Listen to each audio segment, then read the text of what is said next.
Good afternoon, Polo. Good afternoon. Hey, Michael, can you hear me? I can hear you. Okay, Can you hear me? you're perfect. Thank you. Are you still reffing soccer? I still do. You do? Like what is it, the Sunday League at Metro? I do Metro Metro. Sunday, and then I do the Northwest League like on Friday. Sometimes I will do the kids game on Saturday. I'm sorry, boys and girls. Boys and girls, yes. You still enjoy doing it? Oh yeah. Uh the only frustrating part is the parents, Oh, but I'm sure. Yeah, I think Cameroon beat Kenya today, didn't they? yeah, 1-0. 1-0. Mhm. And with that, Cameroon has qualified for the next round of the African Nations Cup. When is it? The Africa Cup? This is different, right? This is No, like it's different. what's that? Yes, it's different. Yeah, it's like the Nations Cup in Europe. Yeah, exactly. It's Yeah, something like, okay. and then the person who wins the cup automatically qualifies for the World Cup. Right. Yeah, there's a lot Yeah, of football nowadays. there is all over the place. Good afternoon, Darren. What's that? No, I'm greeting. I saw Darren coming on, so I Oh, was just greeting him. Hopefully, he can hear me. and Darren's here. So we are potentially follow, just so you know. We may only have oh no. The second case, Hello. I Hi, did Darren. there.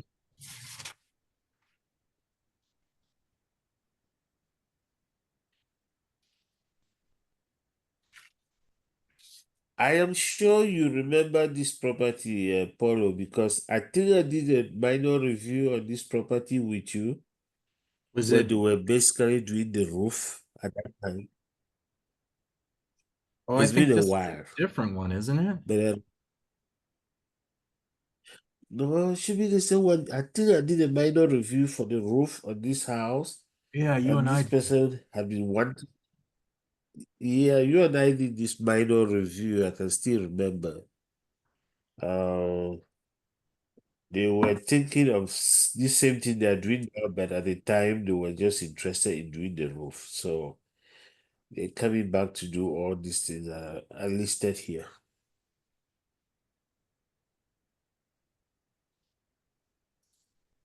So you said one might not be here. Is it that review or the Cushing Street one? No, the Cushing Street one, you guys don't have to take any action. It's just a courtesy review. They just want to get feedback from you. The Okay. first case. Chuck is just coming to you. He had met with me some times ago with Barrier. And so he's just coming to we had encouraged him to kind of come here and talk to you so you can get pretty much an idea of what your thought process would be. So he's just coming in for some feedback from you, from the board, from what he's trying to do.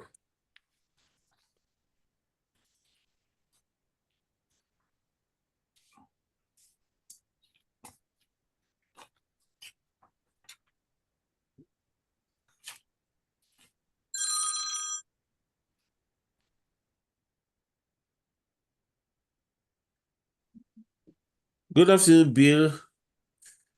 Good afternoon, Len. Hi, Welcome. thank you. You know, I got your this thing, and I remember I sent you a wrong this thing, and I corrected that. I'm sure you saw that.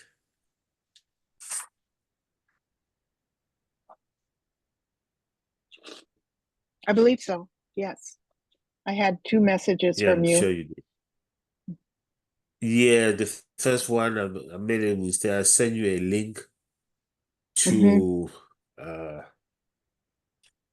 to plans review subcommittee, which was actually the wrong. The link was okay, but my message was the wrong one. So I'm glad you are here.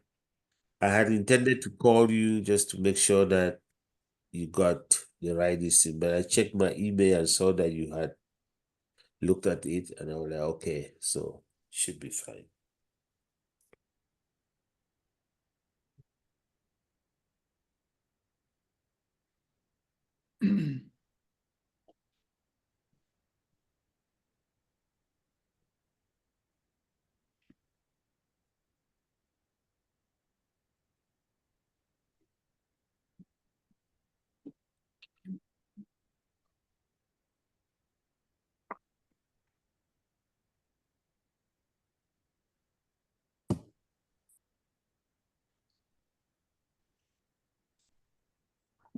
As soon as we get a quorum here, we should be good to go.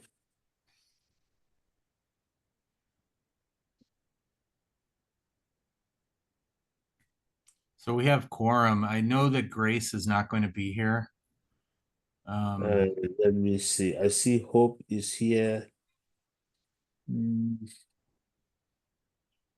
Mitch is here. Darren is here. Polo is here. Right now, I believe you have a quorum. It's Phil is not going to be here, right? No, I think from the last I heard, he was going to be. I don't know if we want to wait another minute or two. Yeah, can we wait? Yes.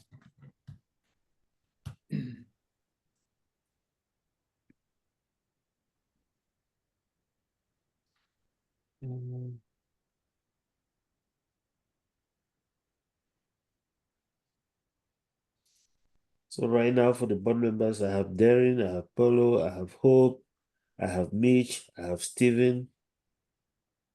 Am I missing anybody?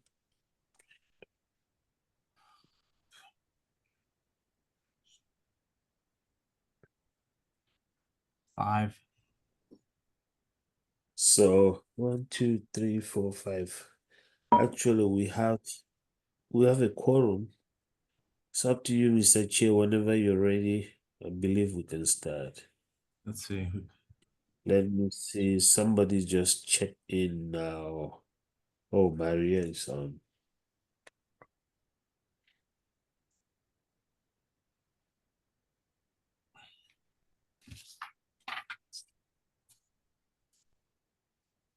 So when you're ready, Mr. Yeah, Chair, let's I just think we start can. and maybe Philip will pop in. So I'm going to call to order the Yeah. Barrio Historic Zone Advisory Board meeting for Monday, October 14th, 2024 at 4 p.m. We'll do a roll call. Darren. Here. Paolo here. Hope. Here. Mitch. Here. Stephen. Here. Grace will not be here, and Philip's supposed to come, but maybe he'll show up. Okay, so did anybody have a chance to review the last minutes of the meeting? So Michael, I was looking at them on item number 5 of the minutes. Did Grace ever get you the guidelines? No, Mr. Chair. She That's what has. I was going to discuss today. She never sent it to me. Okay. She has not yet. Well, we're supposed to have That those is beginning of why. That is October. why I put it back. Oh, is that on the agenda? Yeah. No, I just put the design guidelines on the agenda today so Right. we can re-emphasize and formalize on it, because the next step is as soon as I get it, I am going to schedule it for plans review subcommittee Yeah. to give you their feedback, so that my hope is that before the start of next year, we should be able to have Well, hopefully, but this Michael, ready before to. you send it to PRS, can you send it to the board, because we have a member, Hope, that's going to edit those guidelines. Yes, I believe that's what we said. Okay, so then it can go to PRS after that. Yes, I will do. Let me see. Somebody just Philip. joined. Called order, Philip.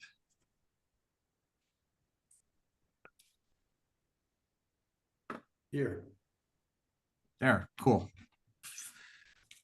Okay, so I read the minutes from the So last meeting.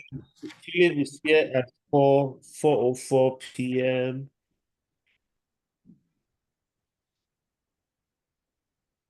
Go ahead, Mr. Chair. Yeah, so I'm gonna make a motion to approve the last, the minutes for the last board meeting. I'll second that. Thank you, Stephen. All in favor, so Mitch, Yes. Hope, Yes. Darren, Yes.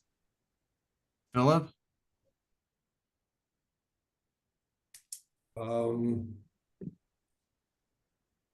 Yes.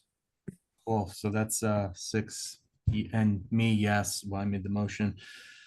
Minutes from July, what, was it July 8th that we had that? No, it was September the 9th. Yeah. So minutes from September 9th, 2024 have been approved 6-0. Call to audience, Michael. There was no call to the audience, Mr. Chair, before the deadline. Okay. All right, our first review is 58 West Cushing Street. This is a courtesy review, TP PRE 1024-00235, DP 22-0071. Who's presenting for this? So, name is Chuck. Mr. Chair, Chuck Meyer is going to present this to you. And as you see on what we have, it's actually a change of use. And there will be some addition of the gross floor area. The change of use is going to be like there's some office remodel. And in the process of doing that remodel, there is going to be a demolition part of that remodel, which the applicant will present to you, and there's some fence that is also being proposed. So the applicant is here before the board. The board does not need to take any action today. The applicant just wants to get your feedback and some direction as to what you would like to see. The applicant and the owner are here today. They will get your feedback and then they will come back to you as a formal review. That is the only staff introduction that I can give for this project. If there's any specific question for staff, I would like to answer it at this point. If not, I will turn it over to the applicant. All right. My name is Chuck Meyer. I'm an architect working with Sherry Downer. She's a building owner. We also have Brent Davis on here. He's one of our consultants. And Billy's with my office, taking some minutes for us. Have you guys had a chance to review the documents that we submitted? I looked over quickly. It just looked like a parking lot. Did I miss something? I hope so. I hope there's more. I looked at him too briefly. All right. Mr. Taku, can you please enable sharing so I can share my screen? Sure.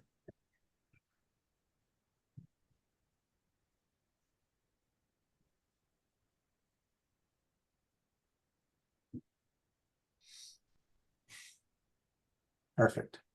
You should be good to go, Chuck. Yes, thank you, sir.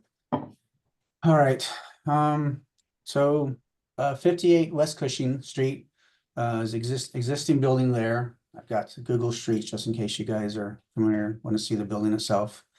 It was a dentist office. We're looking to turn it into a lawyer's office.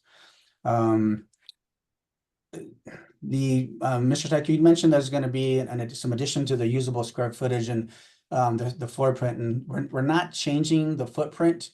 What we're doing is there was an addition that was done somewhere between 2003 and 2004 that we're going to be demolishing it and then building back in the same footprint with more current construction. The existing construction is somewhat dilapidated and doesn't really, the cost to try to repair it doesn't make sense. giving that Sherry's moving into the space. We're gonna just rebuild it with, 2x6 better insulation with today's value. We're not doing a change of use. At one point, we were looking at trying to do a change of use and do some square footage, but the development package, we weren't able to meet the city of Tucson's UDC requirements. So we kind of scaled back, regrouped, and just staying within the 25% rule, which allows us to reuse the last approved site plan for parking and site landscaping and everything. All existing can stay. Let me just go through. So this is the last approved site plan that we're using, that shows the parking in the rear with the side gate over here on the east side off of Cushing Street. Chuck, really quickly, is this the old Cushing Street family practice? Yes, it is. Okay. Yes. So Mr. Taku, just real quick, I know since you brought this up last time, this is some documentation we found about the age of the building. We found this old assessor's card from 1970 that shows this 14'5" dimension right here. There was an Ulta that was done in 2003 that shows that same, that's 14.2, but it's basically the same dimension. And the portion that we're demolishing is just south of there. And I've confirmed that with CAD. So the gray here is the existing building that shows a 14-foot dimension. And this is the part here that's being demolished and rebuilt back. So when we go through the formal submittal, we'll provide all that documentation on there to show that it's not 50 years old. So we don't have to worry about that portion of it. I'm just going to go ahead and just kind of jump right into, I think what's important for us to understand is your guys' feedback. I'm going to put these side by side here.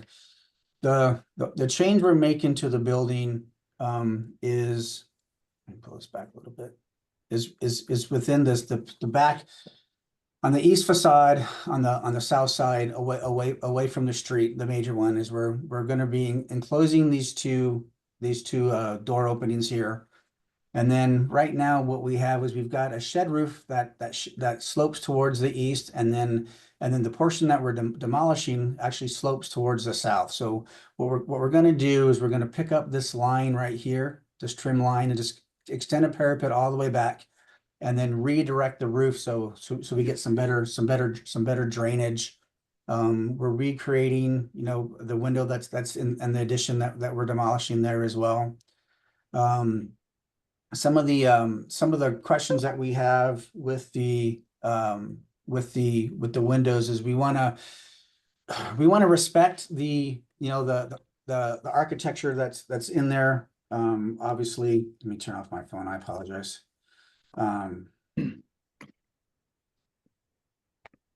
But we're looking to do some window and some door. What's the word I'm looking for? I apologize. Dressing on there, showing some mullions on the windows. We're also looking to replace the existing cedar shake roofing with an asphalt shingle roof. Get to my material. And there's a precedent on the street, just two buildings down, a very similar kind of asphalt shingle that we were trying to emulate, a similar style, but more along the color palette that that Sherry's looking for. We're also looking to around the base off of Cushing Street to provide this porcelain tile around the base, and then on the south side, not visible in the street. We want to. There's an existing courtyard that's there that we want to just kind of bring back to life, if you will, and you create an outdoor patio for her with a fireplace that's outside as well, and have some of that stone really kind of show back there, but all this back here really is not really visible, from the street. So, we have questions about the material palette. We also have questions about, I guess we didn't put the light fixtures that we're looking to do are, I thought we had it on that material board, but I guess not. They're a little more decorative than what we would normally put. And when I do the final submittal, I'll be sure to have the light fixtures on there on the presentation board.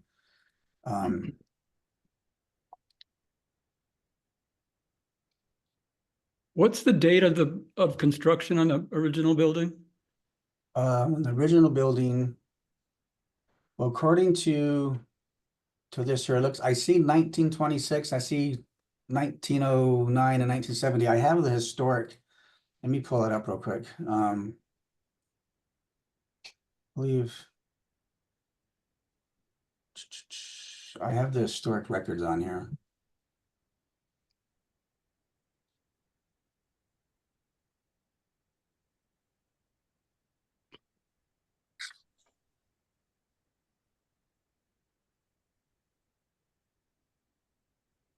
I'll keep looking for that, and I can email Mr. Tack, you can forward it to you when I find that. I think we have the historic records documentation. So, oh, go ahead. Sorry, Stephen. well, real quickly, so if it's a 1909 building, so let me just start over with that. If it's a 1926 building, that window style might fly because it's more of a craftsman style. I mean, so, but if it's a 1909 building, I think I'm just speaking on for myself here anyway, and the board can edit all this, but I would prefer like a 2/2 double hung or even a 1/1 double hung window. Okay. I would agree with that.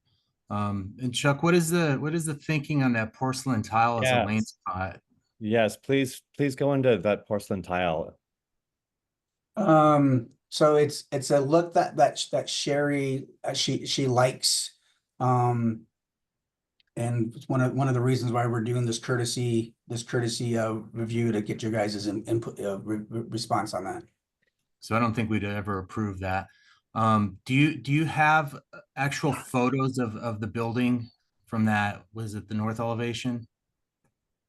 Is there a wainscot there now or a stem wall? Yeah, there's a stem wall there now. Here, I can pull up Google Street View so you can see it.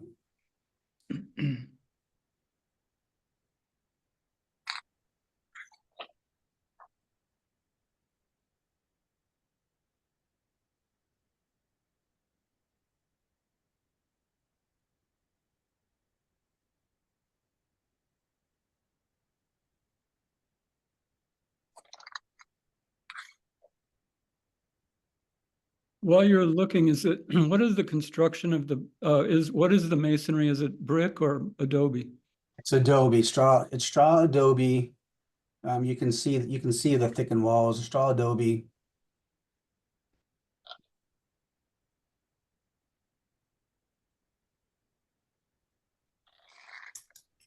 And where is the wrought iron kind of webbing organic detail landing? That's in the back. The fence. The fence. Oh, it's going to enclose his existing patio right here. Okay. So if you look at the street view again.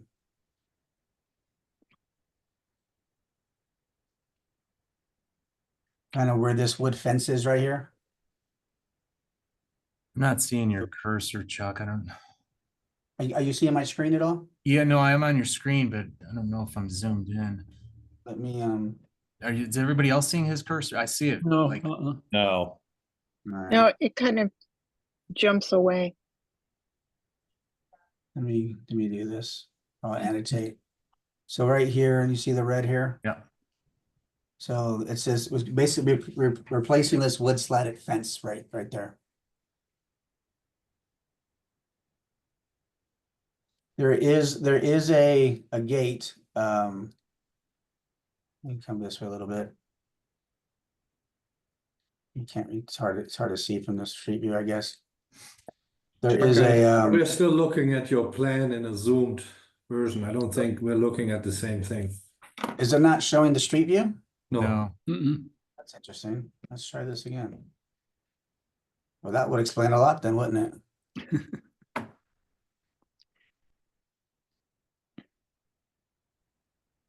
Can you see street view now? No. we're looking at the plan. I hear that. I'm not quite sure why I'm sharing the screen. I'll just share this, try this one. How's that? There we go. All right. So the fence is going to be replacing this wood slatted fence here in the back.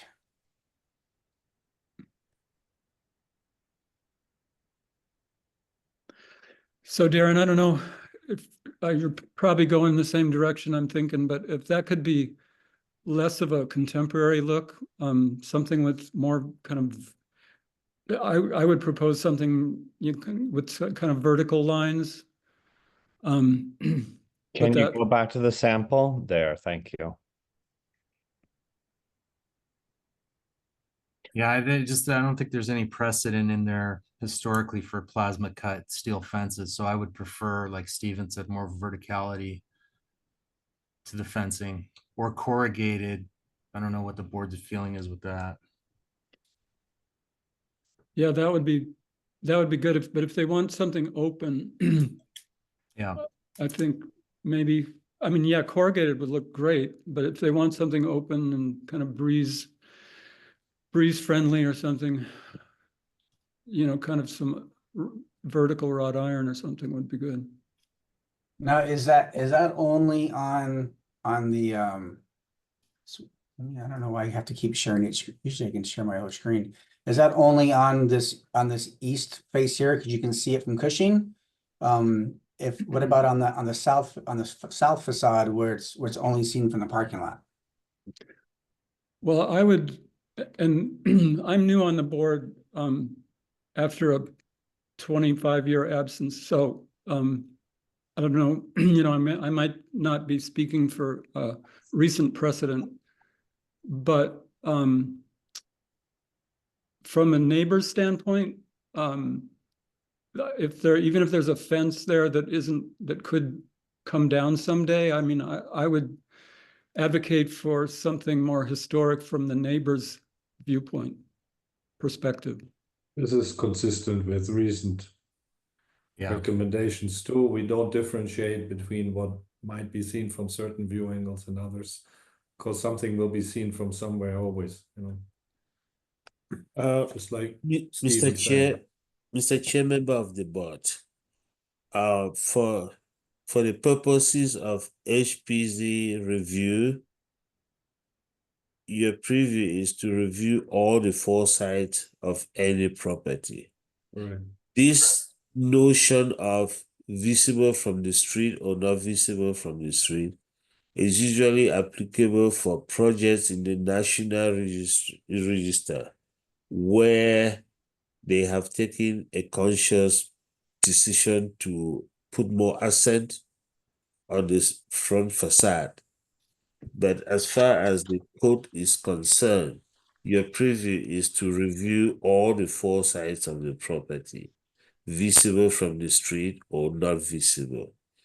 Just like Phil said, some elevations or some side of property may not be visible today, but tomorrow they could become visible.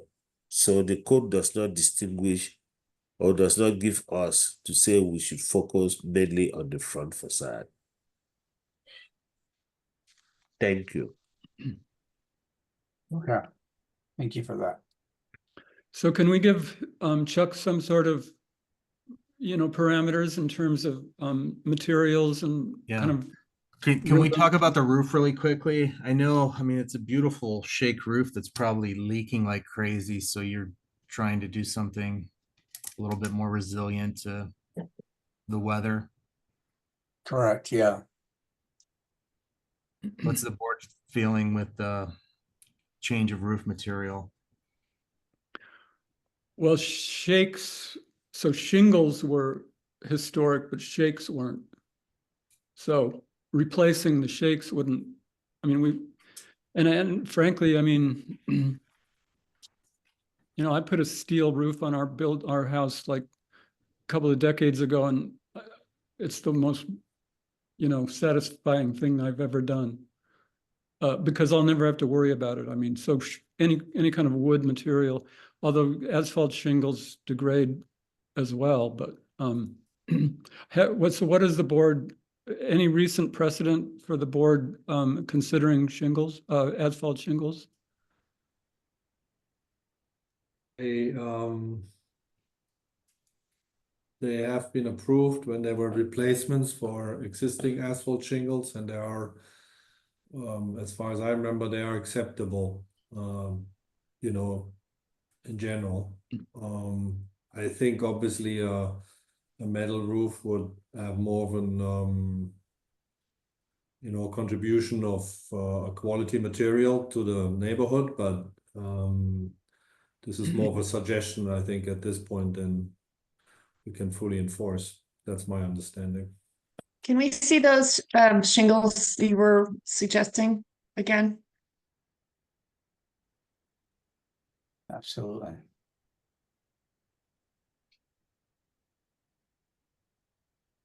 Well, I'm no expert, but those look pretty basic. Like it's not a fancy design or meant to stand out as a design element.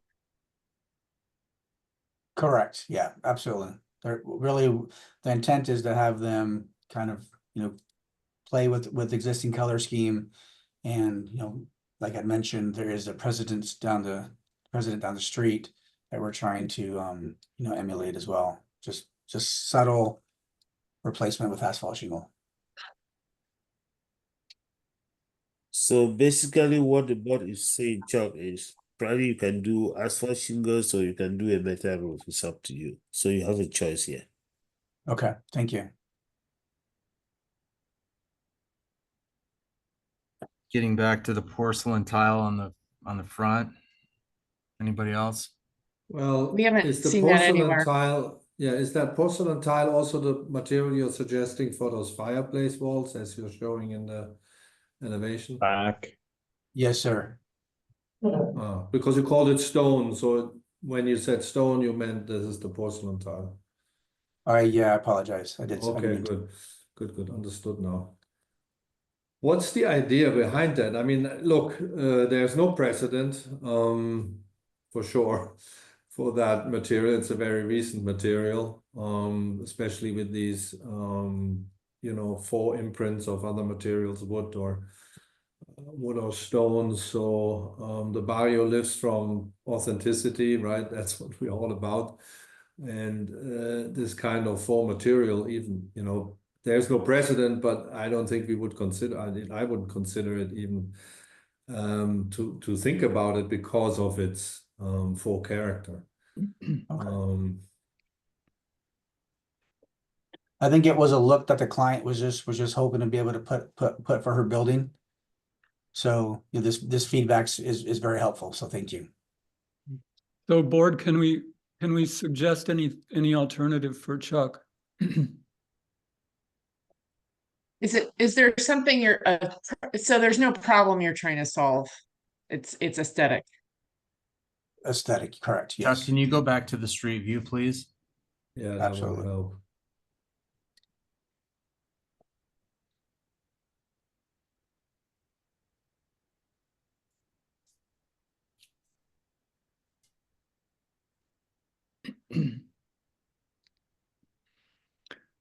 Actually, the shape of that. So if that were a fireplace with a defined chimney, that would feel more appropriate historically, rather than that very large plane.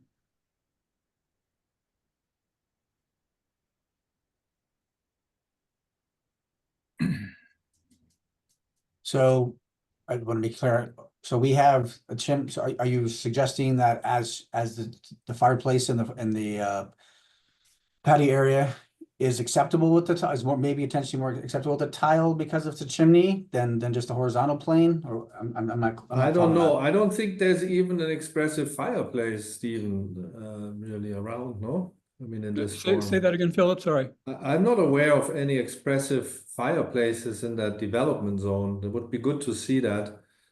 You mean exterior?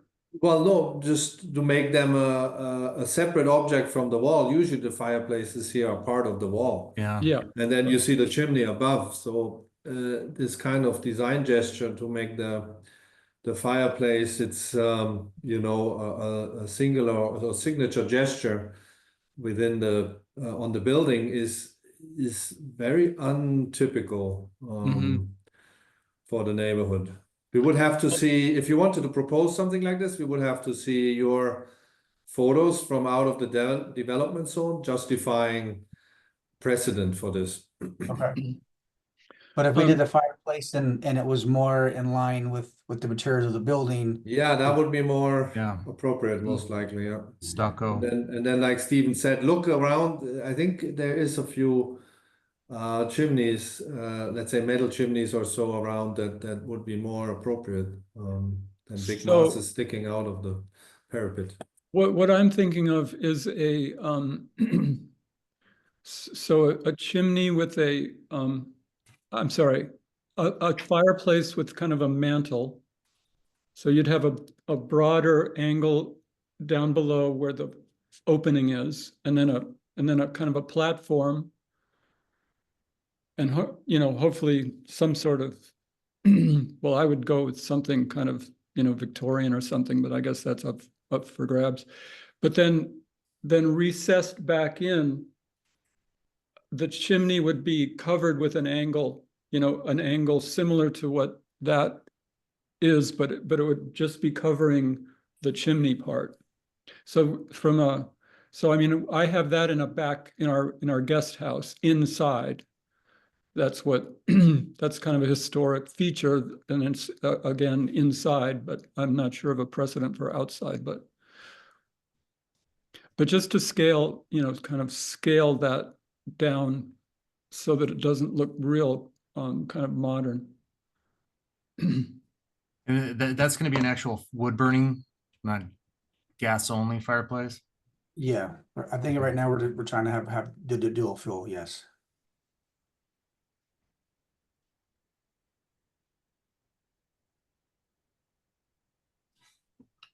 Are you 3 feet above the roof there with the? Yeah, it will be. Yeah. Yeah.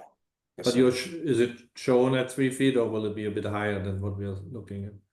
I believe it's shown at 3 feet in the model, and I think on the elevations as well. I believe we're at 3 feet to the where it needs. Yeah, we're meeting the code requirement there. Looks low. And so we're just, to clarify, we're just advocating that the surface treatment is just stucco to match existing, correct?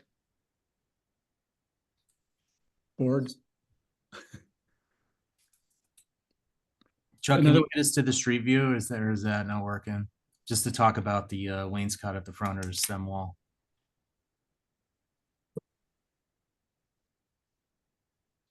Well, I was talking about, yeah, all of it actually. So anywhere where that tile is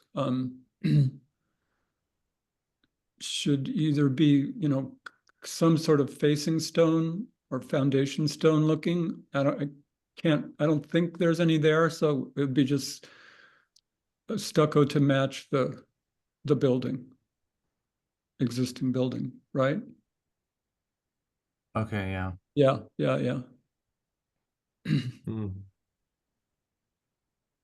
Are you guys proposing to re-stucco the building? Whatever we were going to match, wherever we have to repair or the new addition would match existing stucco.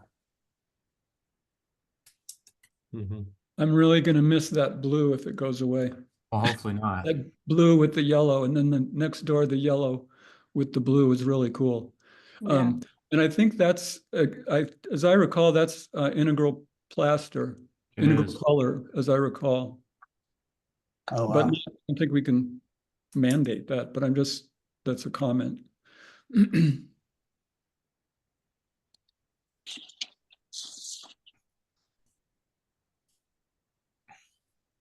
So these are this is the main, this is the fill, this is the kind of the trim color that we're trying to go with. This would be cover the blue, this would cover the yellow for the. Cool.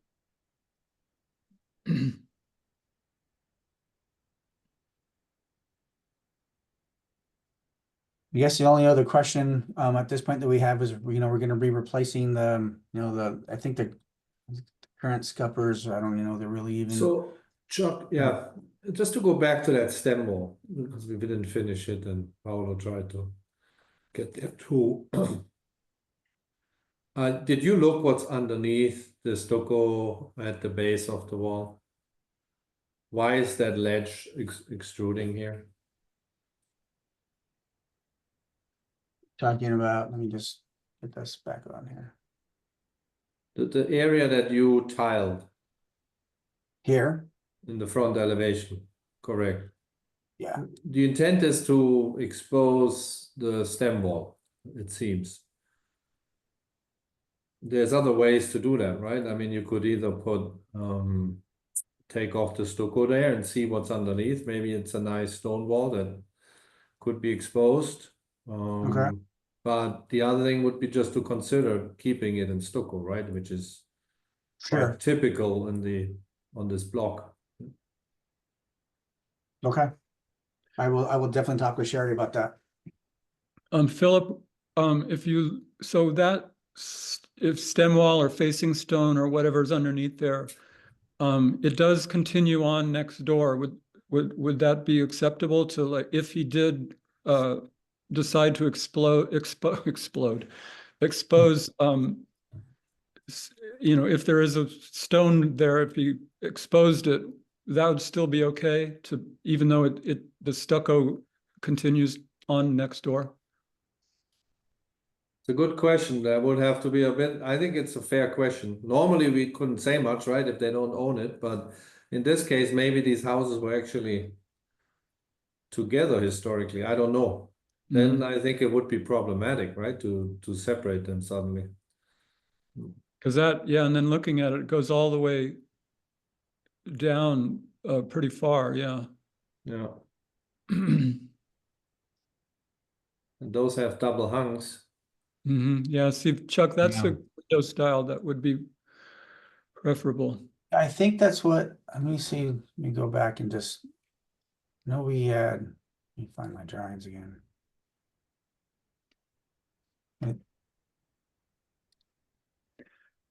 And also on those back doors, that series of 3 or so doors. Yes, Talk about those too. Yeah, we should talk about that. the sliding glass doors in the back.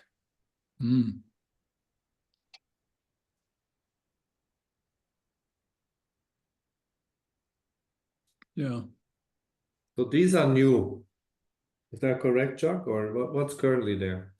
Currently, there is a single door with two, I think two windows on the side.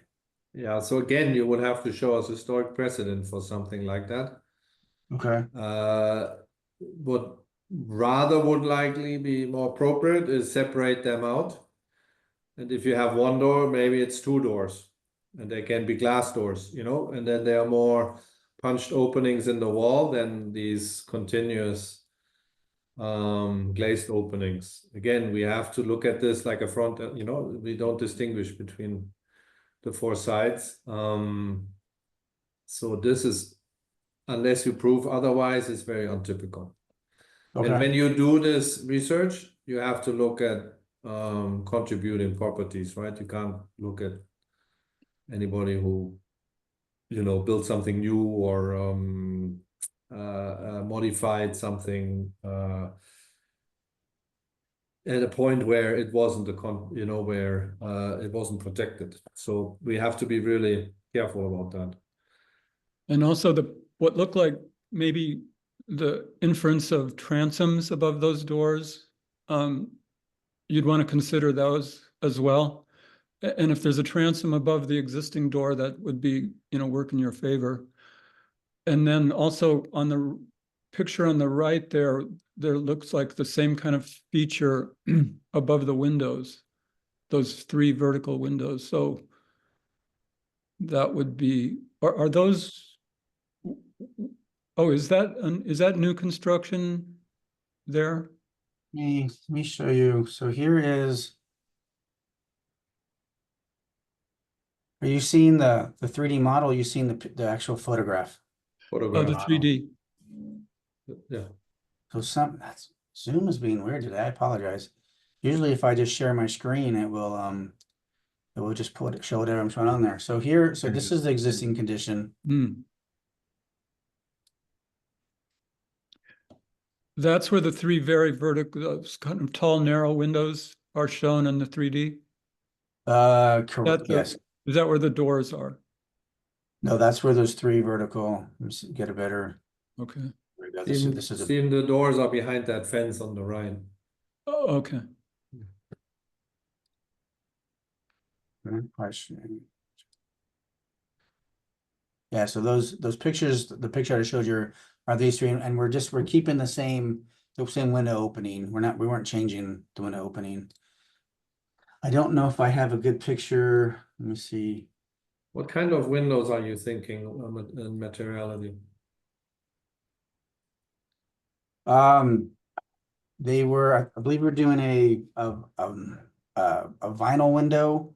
And we wanted to change the color to black. Okay, our guidelines don't allow that. No, I'm sorry. I'm sorry. When we looked the guy, I apologize. I don't know off the top of my head, but I know that it's within the guidelines for the barrio. Yeah, so just Okay. nothing vinyl. It should be a wood window and door. So I just want to confirm that part of the building is not being torn down and rebuilt. No, the only portion that is that small office in the back. I Okay. didn't want to.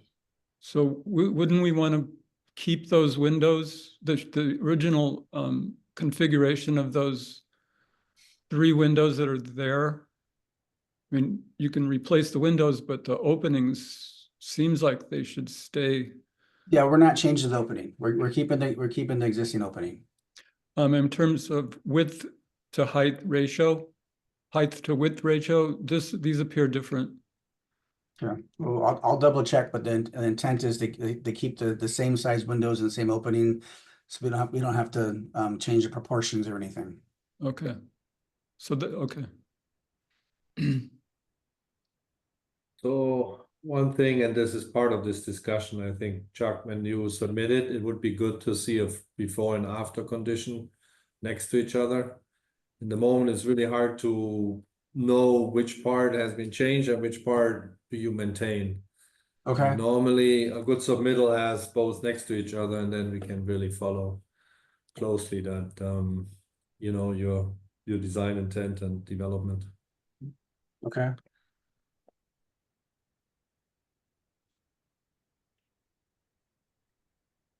Yeah, Make a kind note of of that. related to that.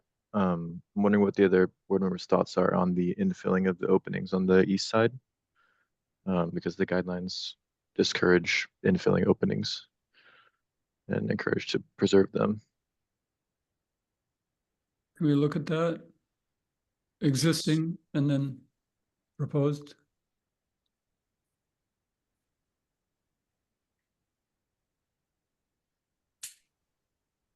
I'm not sure you guys are seeing this. I'm just going to change this out. So here's existing. And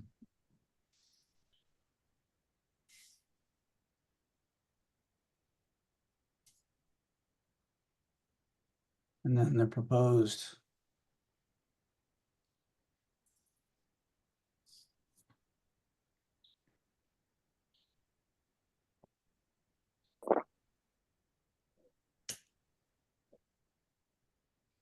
It's one in the upper left. Mm. The end as well. Wow, you even fill up the edge of the roof, the outline.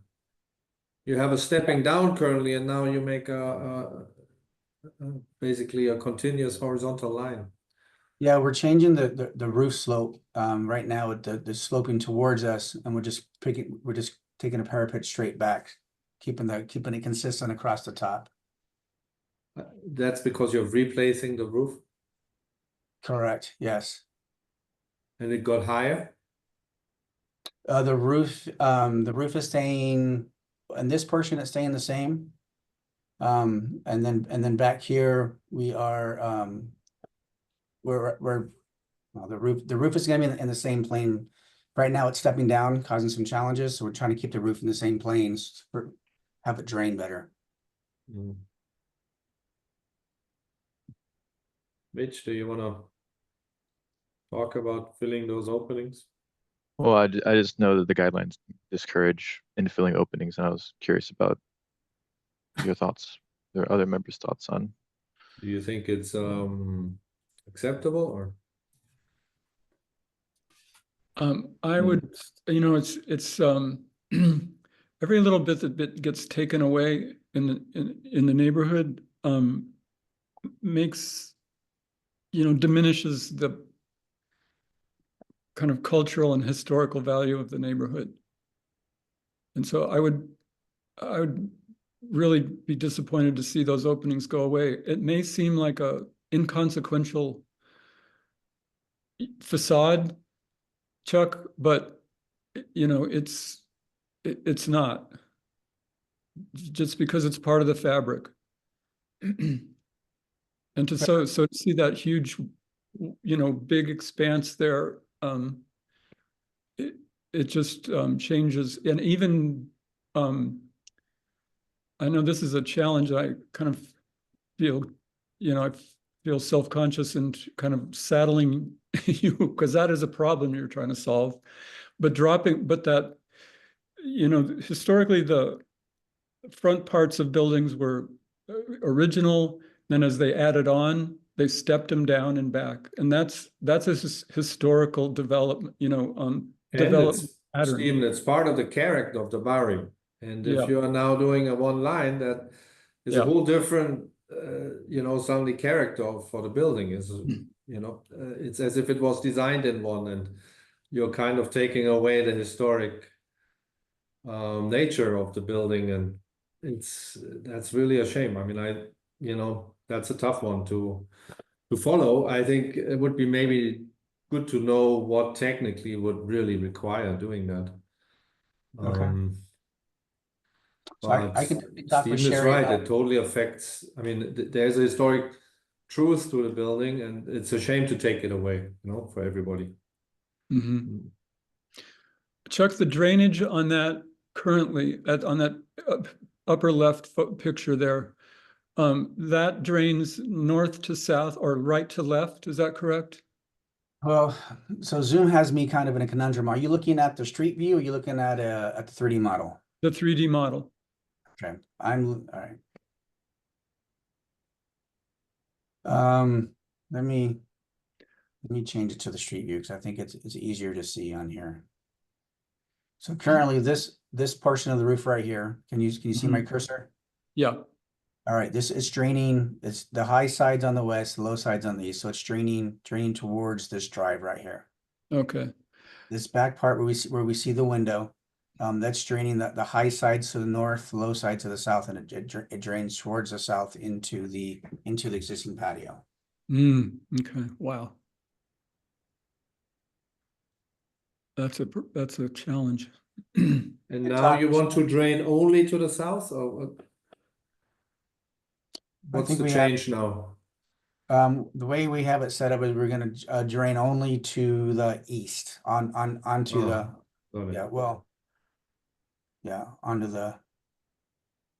onto the drive. So why do you then need to heighten everything? Why do we need to hide? Why are you not just combining the roof that drains to the south and the one like, why is it not just combining this? But it seems in your elevation that you're raising everything. Right. So again, just an aesthetic request from the client, which again, your input's invaluable in this. I will go back and talk with her to see what other, solutions maybe we can come up with. But I'd like to go back to these doors real quick. If we would it be acceptable if we were to keep the same door, the same style door, and we were to push it out, 4 or 5 inches, so we don't want to make it flush to the face. We want to keep it recessed a little bit, but give us an opportunity to build a wall on the inside face of that of the to infill it so it's flush on the inside. So, from the east elevation, we're still getting the aesthetic of the character of the building, but functionally on the interior, we've got a flat plane. Hmm.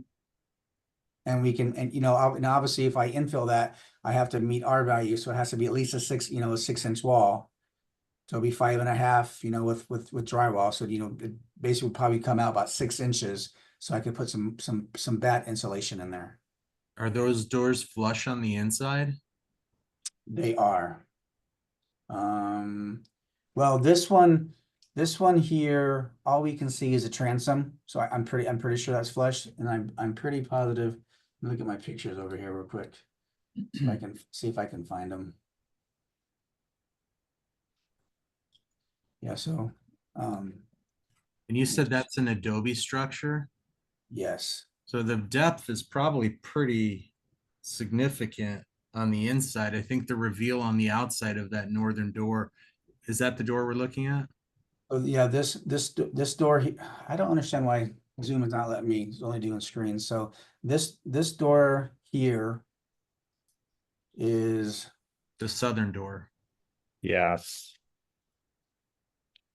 correct. Mhm. Right, so it looks like that could be pushed out a bit, maybe to match the northern door there. I think that might be appropriate, and then you can get a level surface on the inside. I would just hate to see them come out too far. Agreed. It's nice to see the building structure, the depth of the building structure with that southern door there. It's set back quite a bit. That's quite charming. So Um, it's possible, maybe we could look into even doing like a, high density foam. I could reduce the thickness of the fur out on the inside to try to minimize how much I have to push those out to meet the R value. Good idea. mhm. Okay. Okay. Chuck, do you kind of have an idea of what we're looking for? I have a much better idea what you're looking for. Yes, sir. Does anybody want to add anything else? Well, I think we're missing a bit in the presentation. We're missing the development zone. We're missing, especially for if you propose different window styles than what is currently on the residence, you have to show us the other contributing structures and development zone that would justify why you're changing the style. Or like Stephen said, would have to make an historic argument, for this new style. Yeah, and if that's an Adobe, then you probably want to assume, or you'd want to confirm. My suspicion is that it's a 1909 building, not a 1926 building. Yeah. Okay. And Chuck, when you come back to, if you can kind of define those exterior lights a little bit more so we can know Absolutely. what those look like. And then are there canales coming off the back somewhere? Did I see, or was there mention of Mhm. canales? Well, There were some on one- the southwest, but they were square. Okay. yeah, I don't know which picture you guys are seeing at this point, so I'm just gonna keep. Yeah, Hmm. I'm not sure how those were approved. So we were trying to, we drove around the neighborhood and, try to find ones that were more appropriate. But I'll give some more information on those as well. That's the right approach for sure. But again, look for also maybe historic images, right? Not everything in the neighborhood has been done Okay. properly. Yeah. And I'm curious about paint colors because I see the yellow in the front and I know I think you mentioned black for the back. So I'd like to hear more about that plan. Oh,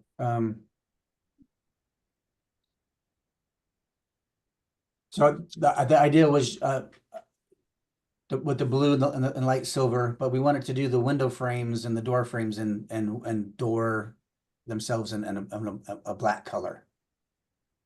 So losing the yellow that's been there Correct. all around. Yes. Correct. This is a question that's come up recently in block or two away from me on Convent. There's a house on Convent and Kennedy. There's a pretty questionable color scheme that's going up. So did you guys, Paulo or Philip, did you find out if that's in our I think ability? Michael should answer to that. Michael, could you inform the board what our influence can be on the color? The code does not give specific requirement on the color. The code is flexible and open. It allows the board to allow for colors that are compatible, colors that are frequent in the neighborhood. Typically, when we are reviewing project like this, color is actually reviewed and required for bigger projects. For smaller residential projects like this, that is why we do not actually do a minor review for color or anything like that. It's just up to the board to see and recommend what kind of color scheme will be available within the development zone. That is the extent to which the code says on color. So we can make a request or recommendation, but is that a binding recommendation? No. If the applicant is able to show that the color scheme that they are proposing exists within the development zone, then per code, they are good to go. And is that a historic demonstration? Like they have to say historically it's that color or these colors are available? Or is that just based on current status and colors? No, historically, you can mandate them to provide if it is a contributing property and it can be demonstrated historically that this is a color scheme that was existing on the property at that time. Yes, the board can ask the applicant to maintain that historic color. If there is none, the code allows the applicants to then demonstrate that the color scheme that they are proposing, they are changing the color to match what is existing in the development zone. So does that require a minor review? No. We do not do minor review for paint. This is a bit maybe unrelated quite to this review, so I'm sorry, but if there was a complaint about a color going up, would that trigger a minor review? Yes. If it becomes a zoning violation, it will trigger a minor review. We'll just come and look at it. What we'll do within the context of the minor review in that case is we're looking to see whether that color is actually a color that exists within the development zone or not. Okay, so it is reviewable. It is reviewable, yes. Okay. And if it's totally out of context, it can be considered a violation. Is that correct? Or? That is correct. That's exactly what I'm saying. I'm not saying that the color is not reviewable. I am saying that you review it within the context of what is existing within the development zone. If you have properties that you have only blue and yellow and things like that, and boom, some property comes up with a red color. There's no red color anywhere within the development zone. By all means, that cannot be allowed. So it is reviewable, yes. And by the way, Chuck, I think this discussion is kind of veered off of your project and onto that one on Convent. So, well, no, I feel like there's some value in that too, just because there's this color scheme. There are similar color schemes, maybe not these colors together, but there are similar colors within the barrio that we have seen. So, I guess pulling it back to this project here. What's kind of the board's take on this particular color scheme here? This does not look like the Barrio. That's my take. I like the color scheme that's there existing. Yeah, I would agree with that. I just want to point out though that originally this neighborhood did not have all these pastel colors. That started in that started in the like 80s, late 70s. Most of the buildings were white, if painted at all. So I love how it's changed. I love all the color in the neighborhood now, but that's not how, originally, a lot of these adobes were not even stucco. So just to throw a little wrench in things here, sorry, but Thanks, Stephen. I think that's really good. If, as Jody Gibbs always said, if we were in New Orleans, we would never allow this, you know, because they're very careful about their historic zones and very careful in keeping them very authentic. And the Barrio has deviated from that, obviously. Yeah. So yeah, people started looking at Nogales, Sonora, and how charming all those colors are, and that's when people started painting their houses all these wonderful, I think, colors, but it's not necessarily historic. Okay.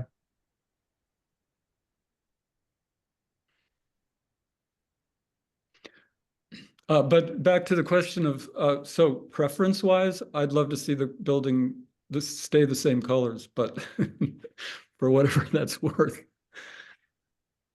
Okay. Just as a matter of fact, my office used to be one block to the west of this building in the 70s.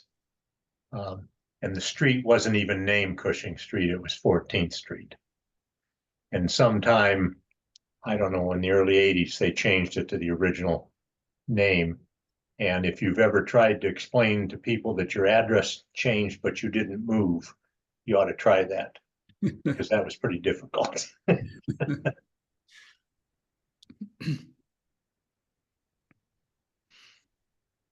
Great. Any more questions, board? Let us regroup then, and look at the presentation and the design features, and we'll go from there. Yep. Chuck, thank you very much for the presentation. I have a quick protocol question. If Chuck has any questions, is he allowed, are we allowed to converse outside of a meeting? No. And I'm not talking about voting or anything, I'm just talking about, perspective. He can come back. We allow, I don't know, the new guidelines. Was it 2 or 3 courtesy reviews? I think we limited it. Yeah, two or three. Yeah, so he can come back or go for a submittal and maybe either pass or will be, there's a postponement option too. So the courtesy review is actually not required by code. It is just a friendly thing done by staff. And so there's no limitation as to how many courtesy review the applicant can come to you. As soon as they submit and it goes into a full review, the clock steps in and the board has a time frame to take an action. Right. So if Chuck feels that he will come back again to you for another courtesy review, he's more than welcome to come back. But if he feels comfortable enough that he wants to go for submit and go for the full review, then once he does that, then the board has to take action at one point. Secondly, the board cannot discuss a project outside the board meeting. So, meaning that the Chuck cannot call board members and people to say, hey, let's talk about this project. No, you cannot do that. He's more than welcome to come back to you next time, depending on how he feels and how he thinks the project is going, for another courtesy. We will schedule that. As soon as the full review is started, it started. But he cannot call board members to start discussing the project outside the meeting. Okay, and then just a follow-up question does the board only meet monthly, or just in terms of considering the applicant here in terms of time frame and Oh being yeah, yeah, I can answer that for you. The board can organize special meetings. okay, Regularly scheduled meetings are once a month, but the board has a discretion to organize a special meeting with the intent of helping applicants to move projects forward. So it doesn't mean that you must only meet once a month. okay. The chair can just call around, hey, we want to organize a special meeting to listen to this case or help this applicant move this project forward. The board has the right to do that. And there's no limitation as to the number of special meetings that you can schedule. You just need to talk. You just need to talk to But there are the certain timelines that have to be abided to in terms of posting and distance to the meeting from the posting and so on, right? That still Yeah. all applies. One thing going back to the courtesy review, I wasn't aware that you can allow as many courtesy reviews as you want.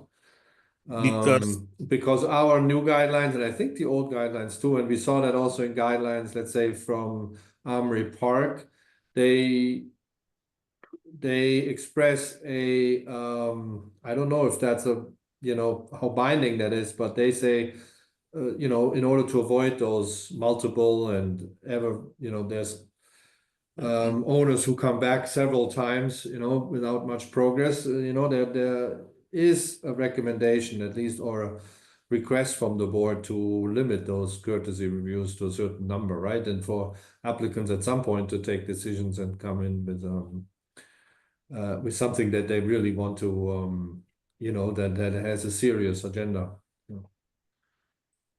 Yes, Phil, you're right that some boards can say that.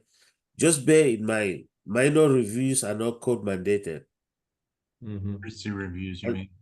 yes, it is actually up to the applicant to choose to come to the board for a courtesy review or to plans review for courtesy review or not. The staff can suggest it and the applicants can say, no, I'm ready to go ahead with my review. They don't have to do a minor review. And we welcome that too, Michael. We're just concerned with an applicant coming back for courtesy review after courtesy review without taking any kind of actual action. So in our new guidelines, we had something 2 to 3 courtesy reviews per project. Oh yeah, you can. Yeah, the board can say that. The board can do that. But also, just remember that we as staff cannot mandate an applicant to do a courtesy review. Right. If they submit their documents and we suggest a courtesy review, it is up to the applicant and the owner to say, no, we don't want to do the minor review and we cannot mandate it.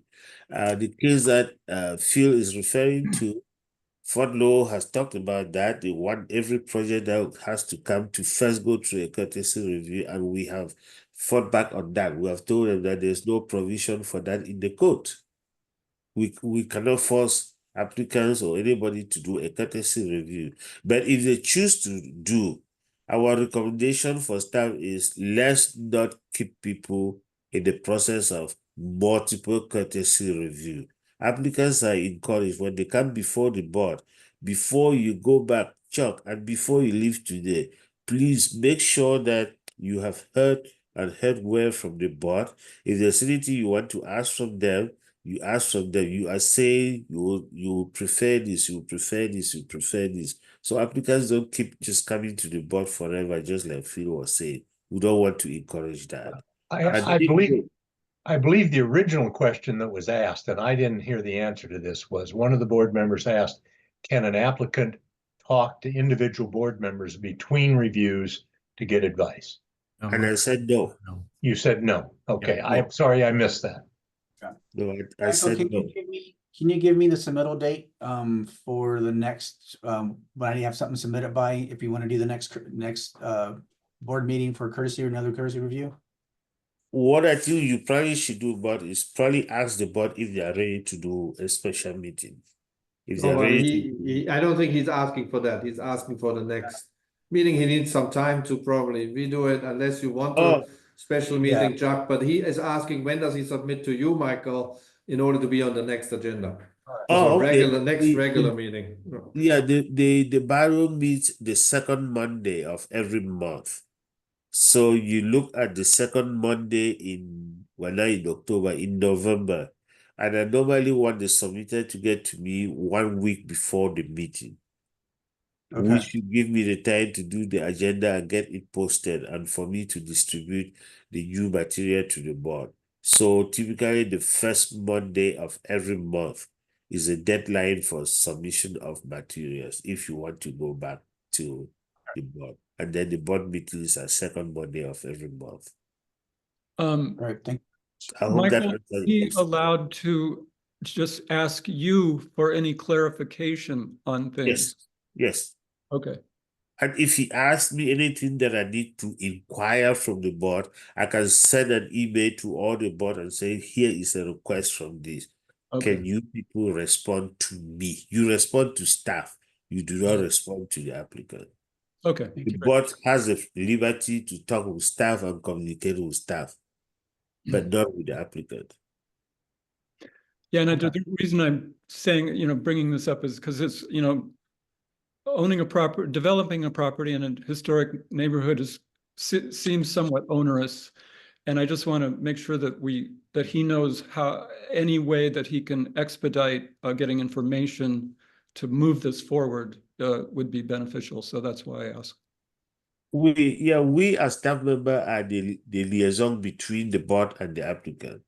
So if Chuck wants clarification and asks anything, I can send the information to the board.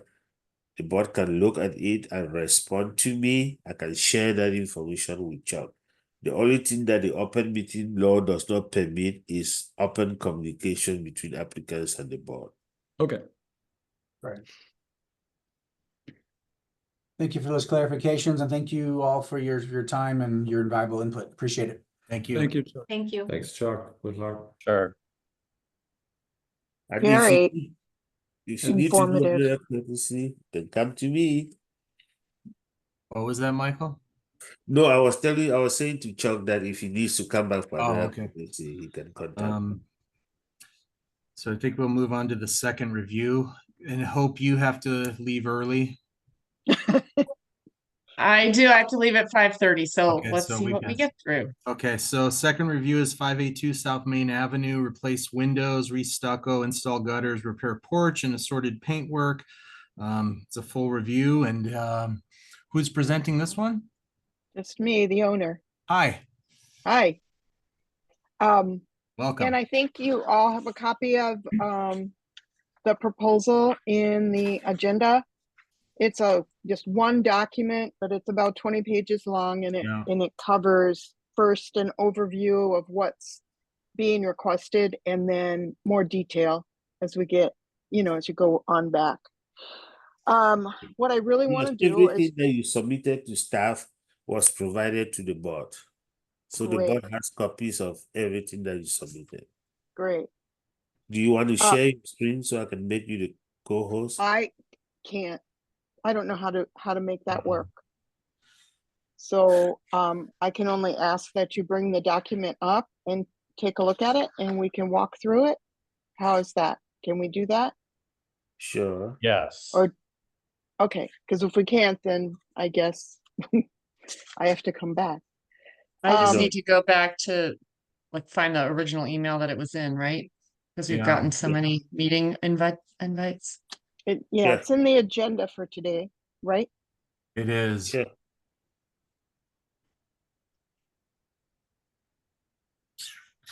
Oh yeah. It's just one PDF. Anyway, what I'm applying for is to repair the house at 582 South Main. It is a contributing property. It's kind of up in the air as to when it was actually Hope, were you going to do that for her? constructed. Oh, she's going to do it? Me? No, I still can't find it. Oh, okay. I have need it, to but give I you have a- But no that's idea how okay. to Here. share.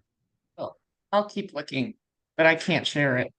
I- Who's going to share? I can make you the co-host. Yeah, we're all looking, I think. Want me to make you the co-host, Phil? No, I'm also trying. I have it here, but I'm not quite sure how to share. Just Michael. there's at the bottom, it says share. Okay, so if you want to make me the co-host, Michael, I think I can share. Sure, I'll do.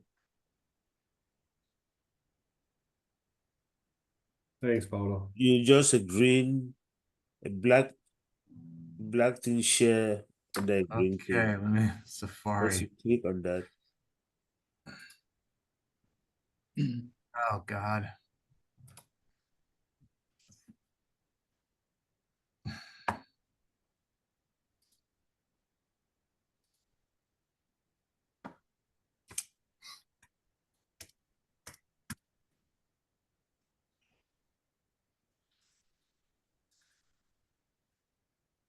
Share members of the board. I can go ahead and share. Can you share? Mine is asking for security codes, and I don't know what's. Okay. Oh, I'll share. yeah, Maria shares what I do, but Maria will share. So Thank you so much.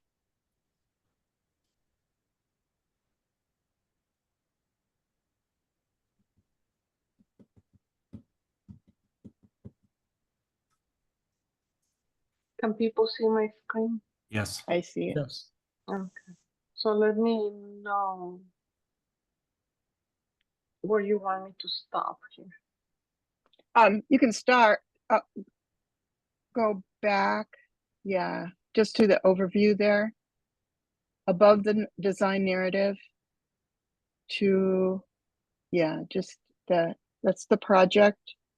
Replacing some 4 vintage windows with historic style energy efficient windows. There are now 3 of them are 1/1 double hung, and I plan on replacing them with the same.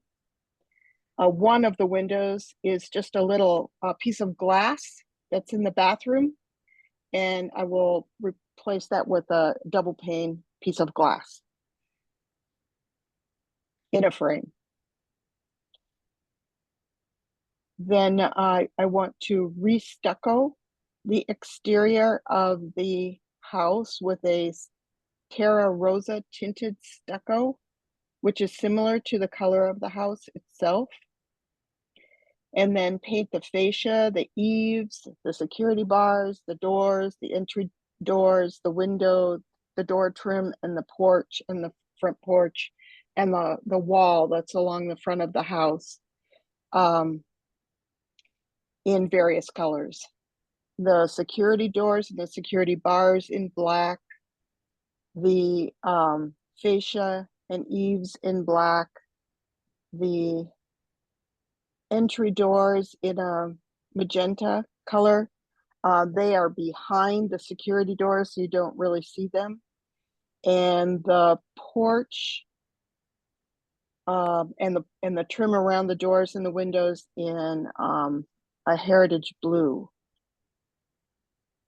I would like to install gutters to move the moisture away from my home so that I don't have to have continued problems with my stucco dissolving. And then I have a problem with the front porch being cracked, the slab being cracked, and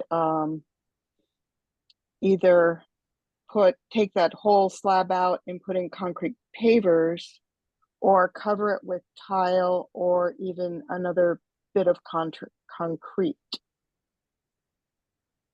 Okay, so you can move forward. The design narrative, I just responded to each of the questions there. The height will not change. The setbacks will not change. The site utilization is not going to change. It's still going to be a home. There's not going to be any kind of addition. The rhythm is pretty much the same. The doors will be newer. The doors are not going to be newer. They're going to look newer because of the paint, and the 4 windows will be newer. And I told you the colors. The landscaping is not really changing, although if the patio is taken out and put back in, there'll probably be some re-landscaping around that, but it will be to make it look the same as it is today. The enclosures will continue to share, it's going to continue to share the same fences made out of wood and corrugated zinc as they have in the past. The one change is that the front wall will be restuccoed. The utilities in that area are underground already, so we won't have to make any changes to that. Motor vehicle parking areas are no change. We always park on the street. There's no place to park on the lots themselves. Someday I will be back talking about how do I get electricity in there for electric vehicles, but that's for another day. And there are no signs to deal with. This is an aerial photograph of the location of the house. It's on 582 South Main. Across street is 17th Street. There's 3 homes that look very similar in that they all have gable roofed porches out front. Here is my proposed site plan. It shows the location of the home. Can we go quickly back to the site plan just so that it's clear? Yeah. That area. Sure. Are you the house that is marked here or the one just south of it? Am I the house what? Is across from Pablo's house? It's the one that is marked. It's the one that is marked. The one in red. It's the one that is marked. With the red. And the yellow red. one is set back. Okay, good. The other one is the yellow one, right? That has a turned roof. Okay, got it. Yes, thank you. Okay.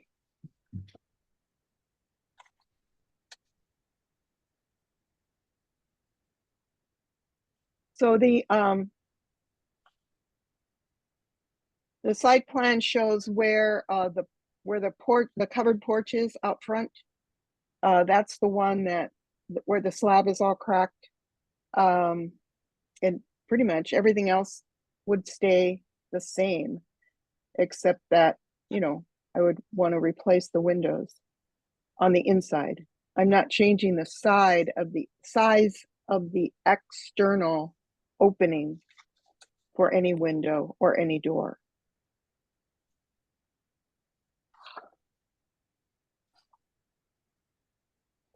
Here's some photographs of how the windows look today.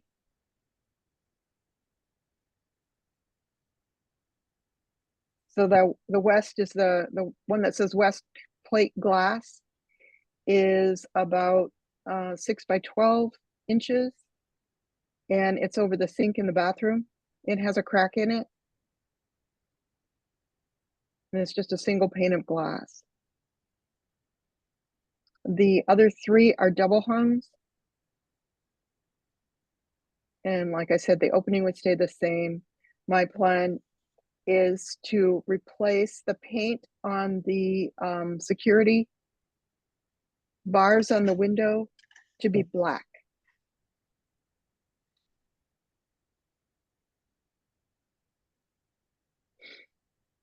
Yeah, go ahead and go forward. Here's just some photos of the cracked and broken stucco. It's not too visible in these pictures because of all the rain that had happened when I took these, but that stucco is disintegrating. And prior to all the rain, there were just piles of dust sitting next to those cracks and stucco. And I certainly would welcome any suggestion on how to prevent that. My thought was to just re-stucco the whole area, you know, wrap it with a mesh and have a synthetic stucco placed over what's there today.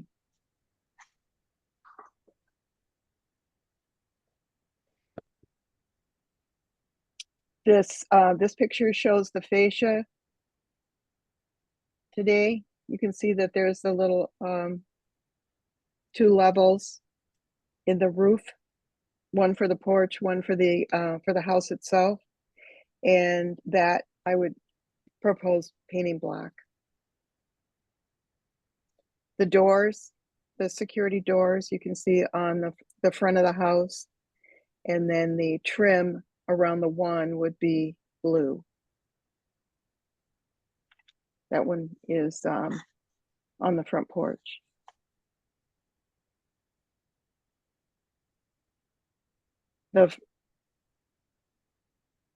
Yeah, that's the new roof that I put on a few months ago.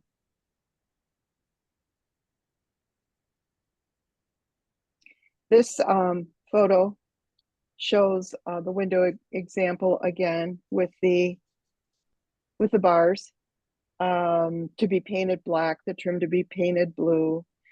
The next one is the front entry door, which is currently kind of a red or a persimmon kind of color, and they would change to magenta. The same with the rear entry door that's currently painted white. And we can move on there. This is a photo of the window trim that would be painted blue, and the ceiling of the porch that would be painted blue.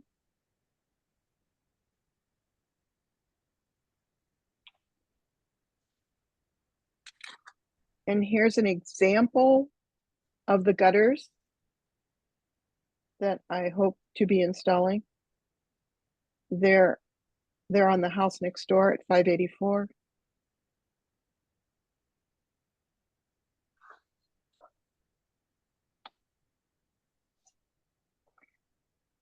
This section shows the front porch from the front of the house. And then if we move on down to the next photo, it's photos of the cracked and broken concrete that you have to cross to get into the house. And you can see that there's just a small 2-inch distance between the concrete and the threshold to the door. My concern is if I cover that with more concrete, or if I put a tile on there, that I may make it level with the threshold, giving me a different kind of water problem.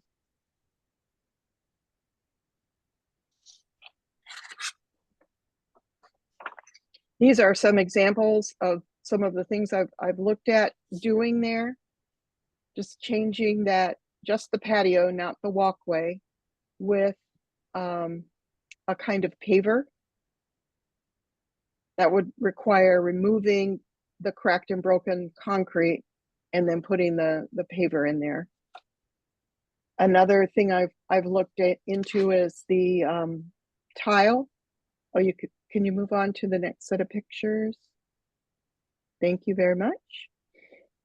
Similar to this is a terracotta look tile. It's not actually terracotta. I think they're a concrete type of tile, or a clay, you know, porcelain tile. We move on. Thank you. And then this is just an example of putting concrete over concrete that I've done on another house, but it's not in a historic zone. Okay, so now the next shows pictures of the surrounding house. The pink house there in front is 582. The yellow house next to that is 584. And then following that is 586, which is gray. If we look at the house, the picture on the right, that is 580, and it's kind of a yellow green color of house. It also has a wall out front.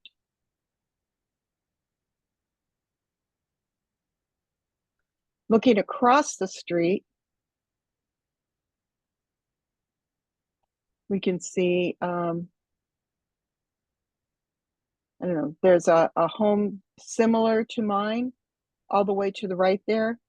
The ones directly across have the flat roof and adobe look.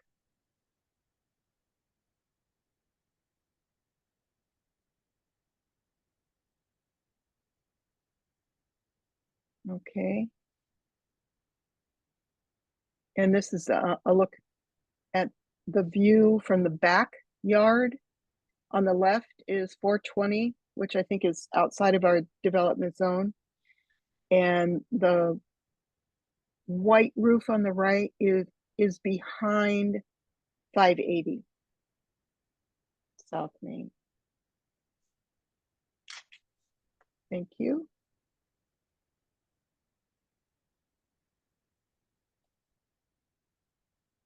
So here's some of the homes in the neighborhood. And I added the addresses there, 541, 575 is directly across the street.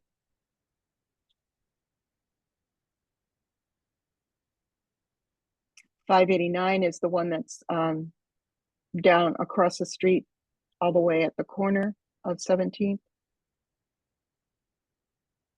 580 is the greenish yellow one next door. 570 is the white one that's on down.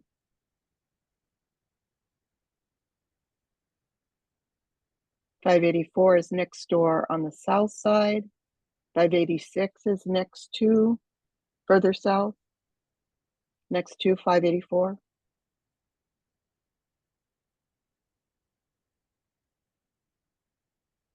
Here's the view of the front of 582 South Main and the rear of 582 South Main.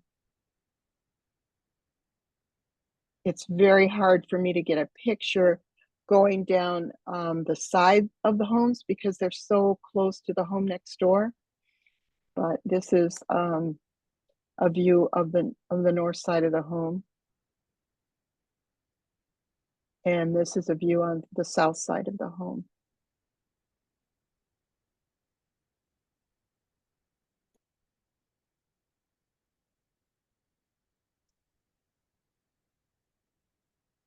And this is the development zone.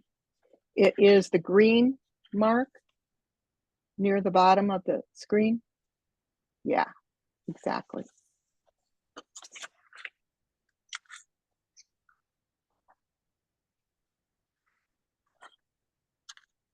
Now this one is a bit of a mystery to me. It says it's 582 South Main, but the photo is actually those two little houses behind 580 South Main, as is the description in here. So I don't know what we need to do about that, but it is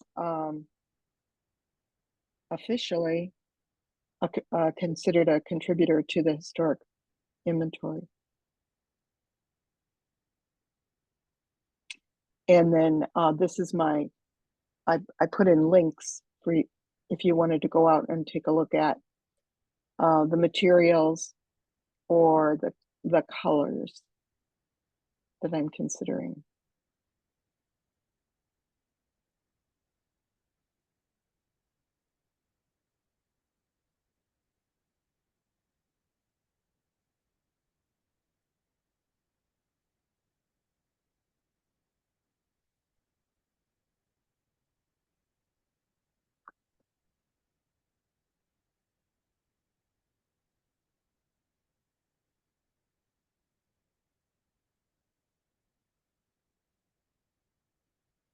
Oh, great.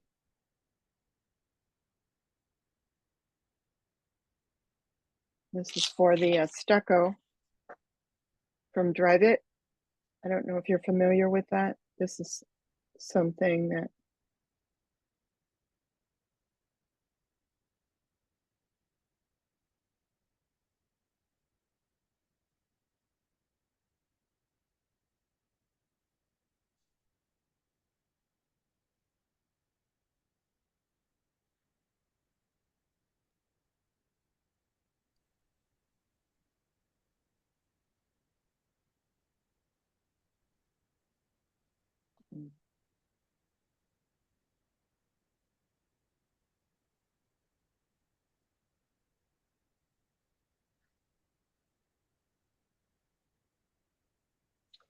oh, this is a little history that I provided for the home and some other pictures.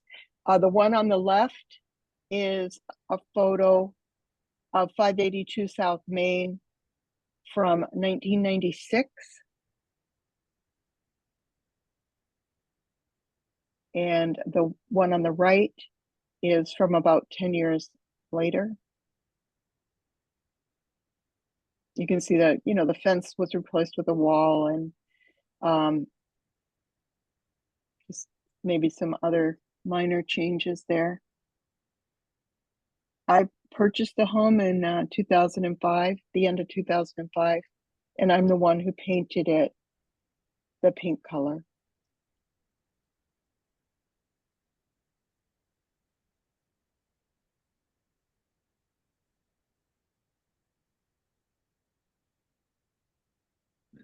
It's mostly mud adobe with stucco. There is a section on the back left that was built, I think, in the 80s or added to the home in the 80s. It was long before I purchased it. And it is, I believe, like a frame stucco. I don't think it's got the adobe. And then I believe in the 90s, the laundry room was added on the back.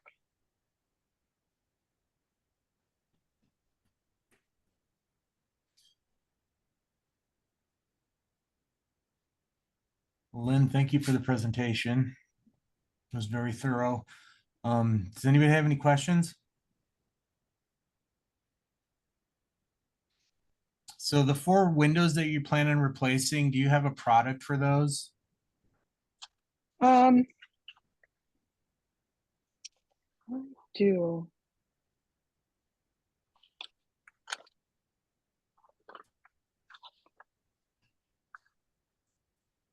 They are,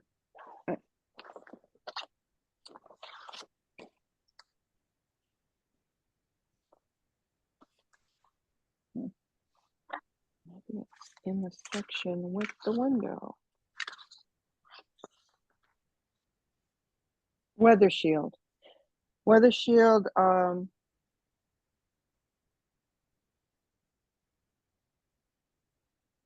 double hung premium series, all wood. All wood. Mm-hmm. Okay, great. And then also with, you know, I'm not a stucco and Adobe expert, but have you done research on the Drive It and how it works with Adobe? Mm-mm.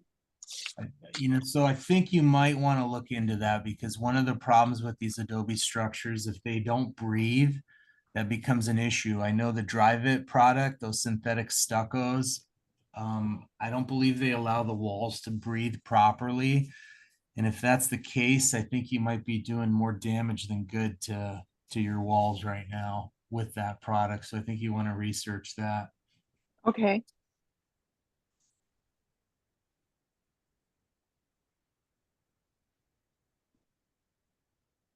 And then Yeah, I thought, yeah, go ahead. texturally, you're going to just match existing, obviously. Mhm.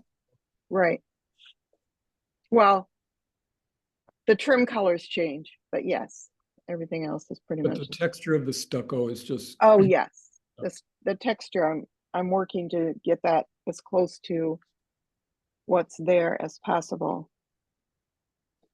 And I'm curious. You were talking in the last presentation about a kind of plaster, integral plaster. Is that integral? Is that the colors in the plaster? Yes. Yes, and that would require, so it's not, that would require stuccoing the whole house. And actually, Yeah. I'm sure about using that over paint. Maybe Paulo or Philip, you might comment on that, but. Well, you need to put some type of lath on it, but you were talking about that, weren't you, Lynn? Are you restocking the whole house? Yes. Yeah, you know, so one of the advantages of that integral colored stucco is it fades over time, but not nearly as quickly as paint. So it's going to be much more resilient to these harsh sun that we get here. You won't get as much fading from it. But you will see any type of cracks in it. The paint's not going to hide that because it's not painted. But right. But the color scheme, the texture of the color seems to work really well with these neighborhoods. Latex paint is, I don't know. Yeah, I painted it the pink color. And like you said, it doesn't breathe. And so I believe that part of the problem I'm having with the stucco at the bottom is that. And so I did not want to paint it again. My contractor suggested this synthetic stucco because it would keep the moisture out. But I have the same fear. Yeah. You know, if moisture does get in there. Keep the moisture out, but anything that enters it, which it will enter in small areas, it'll never get out. I mean, I think the traditional way to do these adobes was a lime plaster, which not many people do today, but that would probably require you stripping off all the plaster you have there and then redoing it with a lime plaster. Paulo or Philip or anyone else who may know this, would she, so the paint is a barrier too, right? So would she need to sandblast the paint off? I mean, I don't know that. I don't know. I mean, in theory, probably. So Lynn, that as Paulo is mentioning, the palette aesthetic of those integral colored plasters is quite nice. And if you go on, you know, there's you can look at some houses on Convent south of Kennedy that have that. You can look at, there's a wonderful blue house on what, 19th and Convent, is it? And then there's the houses that we were looking at on the last project. Those, you can tell those are kind of that soft, really nice look. So that's what you get with that integral color plaster. And Lynn, these are suggestions from people who own Adobe. You get to choose your own path in regards to these repairs, but these are just from people who've lived with Adobe and just talking about the water issues that are inevitable that will happen with your house, that you're aware of, that you're seeing happen. So, yeah, right.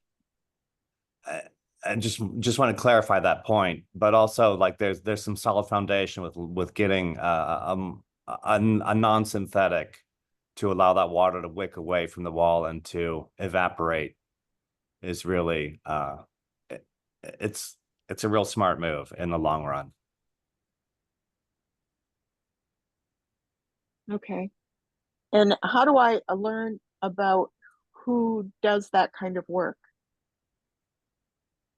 Ask your neighbor. Can I do that? Yes, about that you can. Okay. Yes, you can. Who is the neighbor, Philip? I don't know. Well, you know, I Across can the tell you, street. I'm sitting in this wonderful Adobe that's right out on Main right now that does not have stucco on the exterior or on the interior, and it's a disaster. You know, I have constant, you know, dust on the ground. I'll accumulate an inch of dust within 2 to 3 weeks. So I think it's just an ongoing battle with that.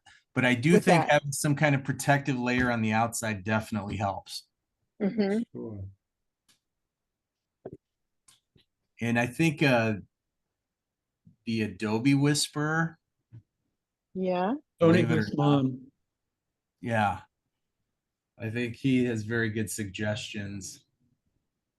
A little high strung, but but he's really good. Yeah. Okay. I'll see. But I think your problem at the bottom of the wall, look, the gutters will Yes. help some, Yeah. right? The gutters will help some. For sure. Right. But there's always gonna be backsplash to a certain height from rain. You know, you're not Right. gonna get around that. And that, I mean, this is what we have to live with, right? Right. From But time if to time, you anything that we have could do to, to protect the bottom, I got very excited about that porcelain tile. I thought, oh, that could be the solution to my problem. yeah. But then it's not historic, so it No, can't. no, and you would also lock in the Moisture. humidity behind. Yeah, Yeah. behind. It's not great. So look, unless you do a stone foundation wall, you know, or something, Mhm. then that would be wonderful, but that's a lot of effort, right? So if Right, you are right. keeping this And in a my, stuccoed look, you have to deal with some of that moisture backsplashing there you know, that's just part of it. yeah, my Adobe goes to the ground. Mm. No Yeah. foundation. Right.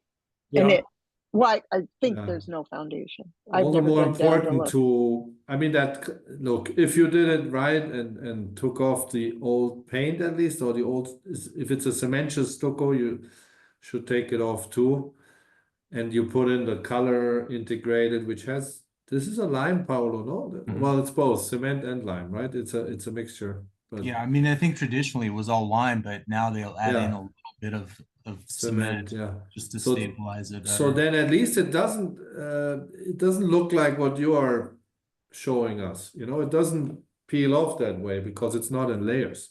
It's one material, you know. Mm-hmm. And then it will dry out when it gets dry again, and it will, you know, get wet again, and then will dry again. It goes with the season, and it doesn't trap that humidity, so it will always dry out again. So I Yeah, don't that, know, Paolo, these color integrated, I've not seen them doing this kind of peeling at the Well, you know what that is? wall. It's actually that's paint. the Philip. paint. Yeah, that's the Yeah. paint, exactly. You would avoid that, right? Yeah. Yeah, you would avoid that. No. Yeah, that So I have paint, I mean, you might get bubbles. some deterioration from efflorescence in the stucco, which could look similar to that, but Yeah. I have two questions for the board. One is, has the board been commenting on downspouts from gutters? yes. I mean, we have in the past.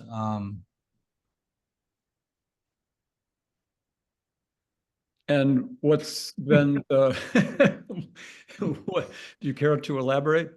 Well, no, because I'm going to get myself in trouble, but I think we have discouraged having gutters and downspouts because traditionally it wasn't historically in the neighborhood, but I see the point behind having them. Mm-hmm. You know, I mean, it certainly helps to shed the water away from these older buildings, which helps to preserve the walls. So it's kind of a catch-22.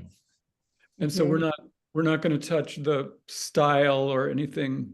I think that's fair to touch the style if it's like this a plastic gutter that Yeah. clearly You know shows which that. I house think has that really nice gutters on your street there, Lynn? The farthest one south. Yeah, I don't those, know. they're almost like over at They're- Solomon's house. Yeah, they're galvanized gutters. They don't have that strange profile that the other gutters directly south of your house has. I think Michael Keith may have restored that house, and the gutters there, they're very elegant and they fit the house. They don't actually look like gutters. Mm-hmm. Yeah. Sourcing, as far as sourcing those, can anyone give Lynn Michaels contact info? I could if no one else can. I mean, I have Michael's phone number. Okay. She has. You mean Michael? This Michael? Huh? No. Michael, Michael, Not you, Michael. Michael Oh, Keith. okay, sorry. I was like, my phone number is a public number. We want your private one, Michael. Yes, you're right, Paulo. Michael Taku, do you have nice gutters? I don't live in the barrio. So Lynn, are you ready for a phone number? I am. So it's 520, what, God, should I be sharing this in public? 869-6944, and Michael's built there and restored a lot of houses in the neighborhood. He lives right around the corner from you. And maybe just say that the board gave you his phone number, or I gave you his phone number because of the gutters.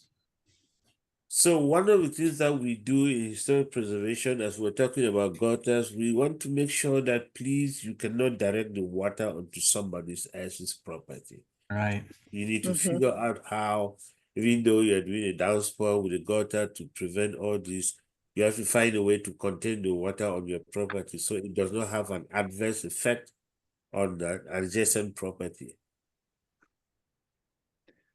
Yeah, Lynn, look up French drains and swales. There's a lot of, get that water off your roof into your favorite tree. Yeah, something like that. It's Yeah. a good idea, Darren. Huh? Yeah. If you actually regrade a bit so it doesn't splash back to the house but into the landscape, that's much better. Yeah. I Another say so because That saves you money. we've had complaints about neighbors and even in the barrio presently about people who have had gutters, they've drained their gutters into neighbors' property, and we're currently dealing with about 2 or 3 cases. So we're trying to discourage gutters that will actually channel the water to create an adverse effect on the neighbor, please. So my second question for the board is pavers. Yeah. Has the board been commenting on pavers? I don't think we've had anything with pavers or flat hard surfaces on the exterior. Philip, do you, Mitch, Philip? Can't remember anything, but I No. think we should.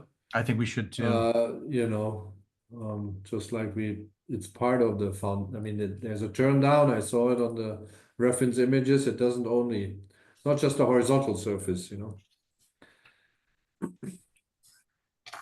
So What historically, would your preference? I'm sorry, go ahead. Oh, go ahead. I mean, I'm thinking preference. I think some of the pavers that were maybe shown are a little bit out of context with the neighborhood. I think, you know, if you wanted to lay a newer cement surface would probably be appropriate. Another thing that has been used, and I think we're, you know, kind of out of our, except for concrete, maybe, we're kind of out of our, you know, historically, I don't think any pavers were used ever, but something that's been pretty compatible that's been used, I've used it myself, is tumbled red brick pavers, like inch and a half thick pavers that are just, you know, red brick, but they've been tumbled so the edges are kind of textured, whatever. That's what I would have suggested too. So it has a very nice, elegant look. Okay. Yeah, I have bricks in the back, and I've noticed that over the years, I've used a mixture of different bricks that were already on the property, and they are disintegrating differently. Which is okay for me. I mean, I want it to look old and homemade. Yeah, disintegrating is very historic here. Yeah, I've noticed. I just don't want to move into the stage of collapse. Right. We call it patina and we love it. Yeah. And I do like the idea of French drains and swales, considering the last story. It's just the way the it goes the wrong direction. The water goes the wrong direction from the property. To get the tree I would like it to get. Are we ready to make a motion, board? I feel ready. I'm not sure I could articulate the motion, but Why don't you try, Stephen? oh, shoot. Well, so should I put in recommendations? Yes. Okay, I move that we accept the plans as shown. And we suggest or recommend that well, you know, I mean, are we recommending a integral color plaster? Yes, I mean, yes. that's just her option. Well, Let's recommend it. we Okay. can recommend it. No. So we recommend that she use a integral color plaster upon considering all the aspects that may how that may affect the adobe underneath, including you know, whether or not to remove paint, etc., but just to, you know, keep the integrity of your structure. And then we also recommend that the quality of pavers be considered to possibly either use some sort of, was there another suggestion other than the tumbled brick? I mean, I think Yeah, the concrete. concrete overlay. So either the concrete overlay or the tumbled brick, and you know, we understand that leveling it out with your threshold could be a problem, and so, you know, I would probably think about jackhammering that out and just repouring a slab. So, but other than those things, I think we're okay with that little bathroom window staying like it is, obviously. I mean, it's existing. Yeah. So, and the double hungs are great with wood. Wood. Yeah, so I think, I move that we basically approve the plans as proposed with those two suggestions about integral plaster, integral colored plaster, and the porch treatment, the front porch treatment. Okay. Michael, Yes. we can discuss the motion now, right? Yeah, you can discuss the motion before. Yeah. I think that Darren's comment on the swales and doing some regrading if possible, rather than the gutters. We don't, you know, I don't think I wouldn't recommend doing or require doing that, but I would strongly ask to consider that. Is that an amendment to the motion? Or no? Yes, well, yes, that would be an addition to the motion as forwarded, yeah. Any other comments on the motion, Darren or Mitch? Phil, what was your amendment? No. What were you suggesting? No more. Yeah, go ahead, Darren. So Michael, I think the amendment was what Darren had mentioned before about getting the water over to some kind of tree source. Just a Instead way. of regrading Yeah. Yeah. Instead of gutter. Are we okay to make a second? I second. Thank you, Philip. So Mitch, how do you vote? Yes. Darren? Yes. Paolo, yes. Stephen? Yes. And Philip? Yes. Great. Lynn, thank you very much and good luck. Lots of hard work, Lynn. It really showed. Good job. Yeah, Thanks. you did a great job. Great Yeah, presentation. appreciate you coming to the board too, because I think a lot of other neighbors would have just done the work themselves without coming to the board. So we appreciate that. Yeah, thank you. Thank you. Gotten really kind of, I have to do it because I really complain a lot about anything that changes and looks modern in the neighborhood. Cool. Thank you. Thank you, Lynn. Thank you. Bye-bye. Thank you. Michael, design guidelines discussion. So you haven't gotten those from Grace. Am I allowed to send her an email to see if she can expedite those to you? Oh, yes, Mr. Chair, more than Okay. welcome. Great. And then number 6, staff updates. I don't think I have any update to give to the board right now, unless Maria is here with me. Maria, do you have anything? She's No, not. no, I don't.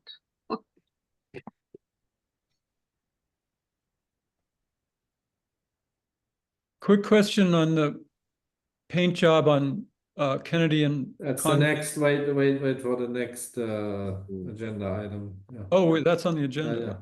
No, it's not, but I think it's not a part of staff updates, so I think there's Okay. one call to the audience, or what's missing still? Just Only staff update, updates. in the only general. update that I probably will give you as staff is we are getting towards the end of the year, and so Mr. Chair, you will be getting a notice from the Bot City Clerk's office about sending out the usual end of year forms Oh, yeah. for the board. Yeah, so please, as soon as you get that, let's make sure that we're all current. Yes. And the other thing is the plans review subcommittee, which is the next board after you, instead of meeting twice a month like you typically do, in November they plan to hold only one meeting, and in December they also plan to hold only one meeting. At this point in time, we do not have any project in the barrio that is ready to sail to the plans review subcommittee, unless Chuck were to come back and then get ready to submit to you. But other than that, that is the only thing that I have. There is one of your projects that is going to go to a plans review subcommittee on the 24th. The ADU that came to you as a courtesy review, and then later on came to you as a full review. And I believe that one was a project on the 538 West 17. That one is going up to the plans review on the 24th. I am still waiting for feedback from the other case that you continued last time, the case at 350 South Convent, which is a zoning violation for the door. I have not heard any new development on that particular zoning violation. If you remember very well, the lawyer was here, Laurie was here to present the project to you, and you asked him to come back with additional materials. So I have not received anything on that project, so it is still pending. And again, as soon as I get the draft for the design guidelines, I am going to share it with the board so that you take a look at it, and then you can get your final vote on it before we take it to plans review subcommittee. That will be the only staff update that I have for you. Before you go ahead, Pablo, is there any item where we can discuss some, that color thing? We almost could we reopen the design guidelines agenda item? I will keep it on the agenda. I'm not going to close it. It remains open until No, we would like to discuss an item. Uh-huh. And under which agenda item can we do that? And maybe can we go back to the design guidelines, because that would be the best, to discuss it I think you generically. Yeah, okay, good. You can discuss it. That's why we're going to leave the design guidelines on the agenda, so you can discuss that under the design guidelines. And because it's not yet even left your area, you can still discuss it and then go back to what you are proposing and update. I mean, Philip, now, are can you we wanting to now? discuss the color of that house right now? Is that No, no, I don't want to discuss the color of the house. I want to discuss what our options are to address color in the design guidelines. I think Okay. this is the best way to to get this on the agenda, you know, otherwise we can't discuss it. No. So, you know, we're waiting for Grace to send the guidelines to Michael so he can distribute them to the board. Hope is supposed to edit the guidelines, and I'm wondering if we can add a paragraph in there that Exactly, that's what I'm saying. When it comes back to you, because it will still come back to you, you'll review it and you will still look at it as a board. So you Yeah, have I an would like to opportunity- discuss it now. Can we discuss it now or not? I don't see why not. Like how we address color in the barrio, just to, and how we would address that in future guidelines and so on. No. And what our options are. So I think Michael can you made guide it us on- clear to, no, go ahead. Oh, I was just wondering if Michael can guide us again on what we can discuss in terms of color. I think I made it clear that the code at this point in time allows for the board to review color to be consistent with what is existing within the development zone. Okay, that's pretty straightforward. Yes, you know, but I somebody hate to needs bring to this- make, we can make a recommendation if it comes in front of us. If you repaint the house, you don't have to come in front of the board, nor do you have to apply for a minor review. But if No. you start painting in a color that is not compatible with the neighborhood, somebody can file a complaint and then it comes in front of what? Of a minor review or of the board?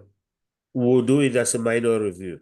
Yeah, so it would, anything that somebody would put out a complaint, it comes back as a minor review to the board or to some members of the board, and Well, the then it minor can be addressed, yeah.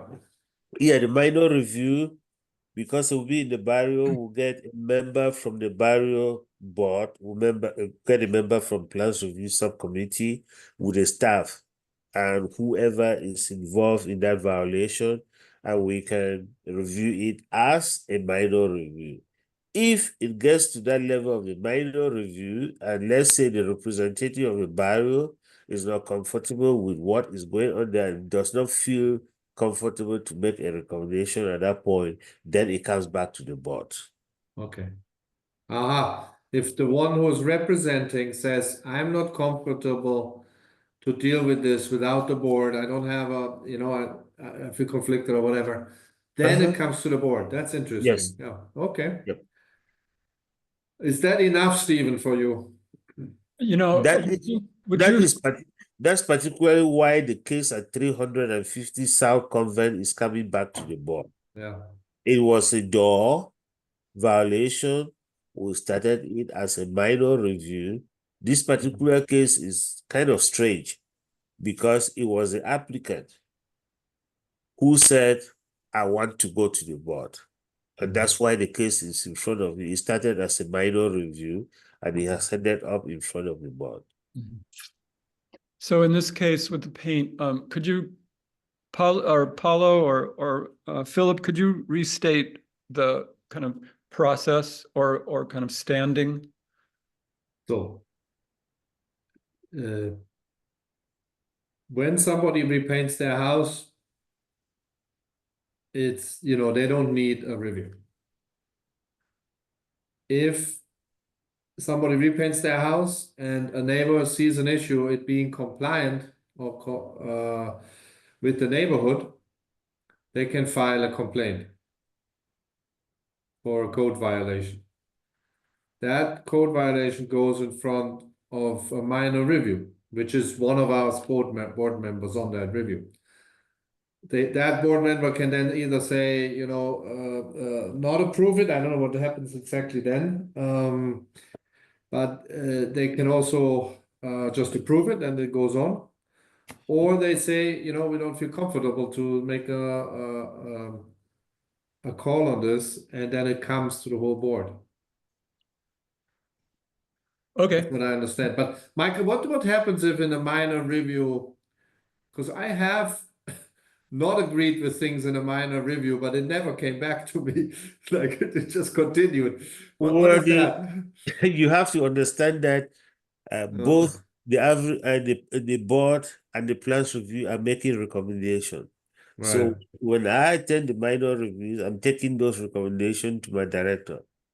So if the director chooses to decide and make a conclusion at that point, it's not going to come back to the board. Right. So Okay.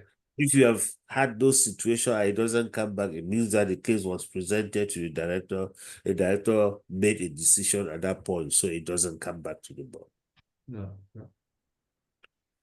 So Philip and Paulo and anyone else that's been on the board for a while, does that seem okay with you guys? And you have to understand, when I served on the board many years ago, it was a lot looser than you guys are today. We are today.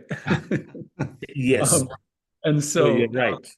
yeah, we would let some things fly for kind of, yeah, anyway. So given today's standards, does that seem okay with you guys? I'm happy with it. I think it sounds good, but I have a question to Michael. Yes, sir. What you are saying is based on the code. We can't change the code. We can change our guidelines. Yeah. And we say in the guidelines, what if, no, let me put it other way. What if in the guidelines we said repainting needs a board review? If the code does not allow for that, the code supersedes the guidance. Yeah, that's why, Stephen, we don't have, I mean, you would have to make a effort to change the code, you know? Yeah. This is why somebody needs to write a complaint if ever a case that somebody doesn't like a paint, you know? But someone can so that's not the case now. No one can write, someone cannot write a complaint. Yes, yes. Yeah. Oh, yeah. Yeah. Okay. You're free to complain about anything. Yeah. There's a, you know how it works, right? There's the official process. Yeah. Okay. A neighbor would be great, right? Or something. Yeah. Maybe not a board member, but a neighbor would be great. Okay. And that would be addressed to there's a page, there's a link, I think, on the There's a website. link, there's a section for code enforcement. And Yeah. you can give a complaint. You actually don't have to give your name. You don't have to identify yourself. You just report. The code enforcement inspector will come out there, look at it. It's in the historic district. They will send it to me and Maria. We'll look at it and then we go from there. Okay. Just All be right. aware that two of us were not inspectors, so please don't send any complaints to us. Okay. I think there's a number of neighbors that would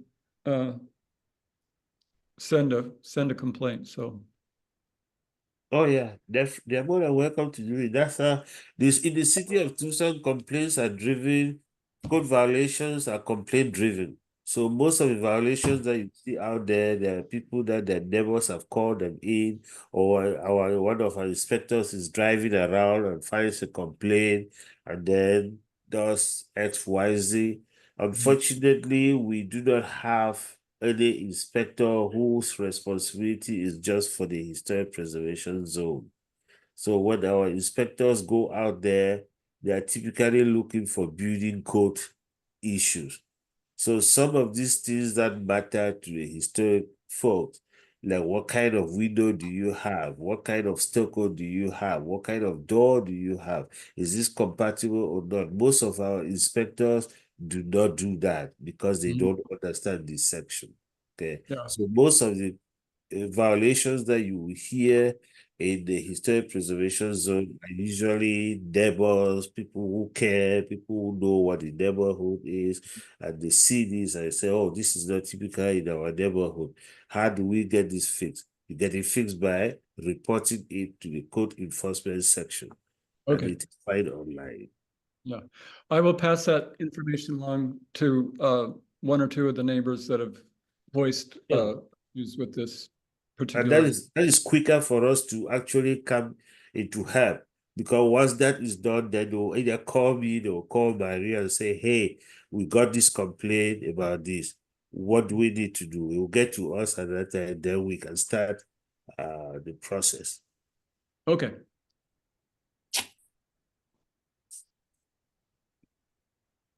Are we through with official meeting? Not yet. Did Paolo? No, he's still Anything there, else? right? Yeah. Okay, I'm gonna make a motion to adjourn. This keeps kind of losing everybody here. I'll second that. Oh, okay. All in favor, Darren, Aye. Mitch, Hey. Philip, Yep. Paolo, yes, Stephen? Yes. Great. Guys, thank you very much. Michael, thank you. And Thank you. Thank you all. See you. bye-bye. Thanks, everyone. Thank you. Thanks all.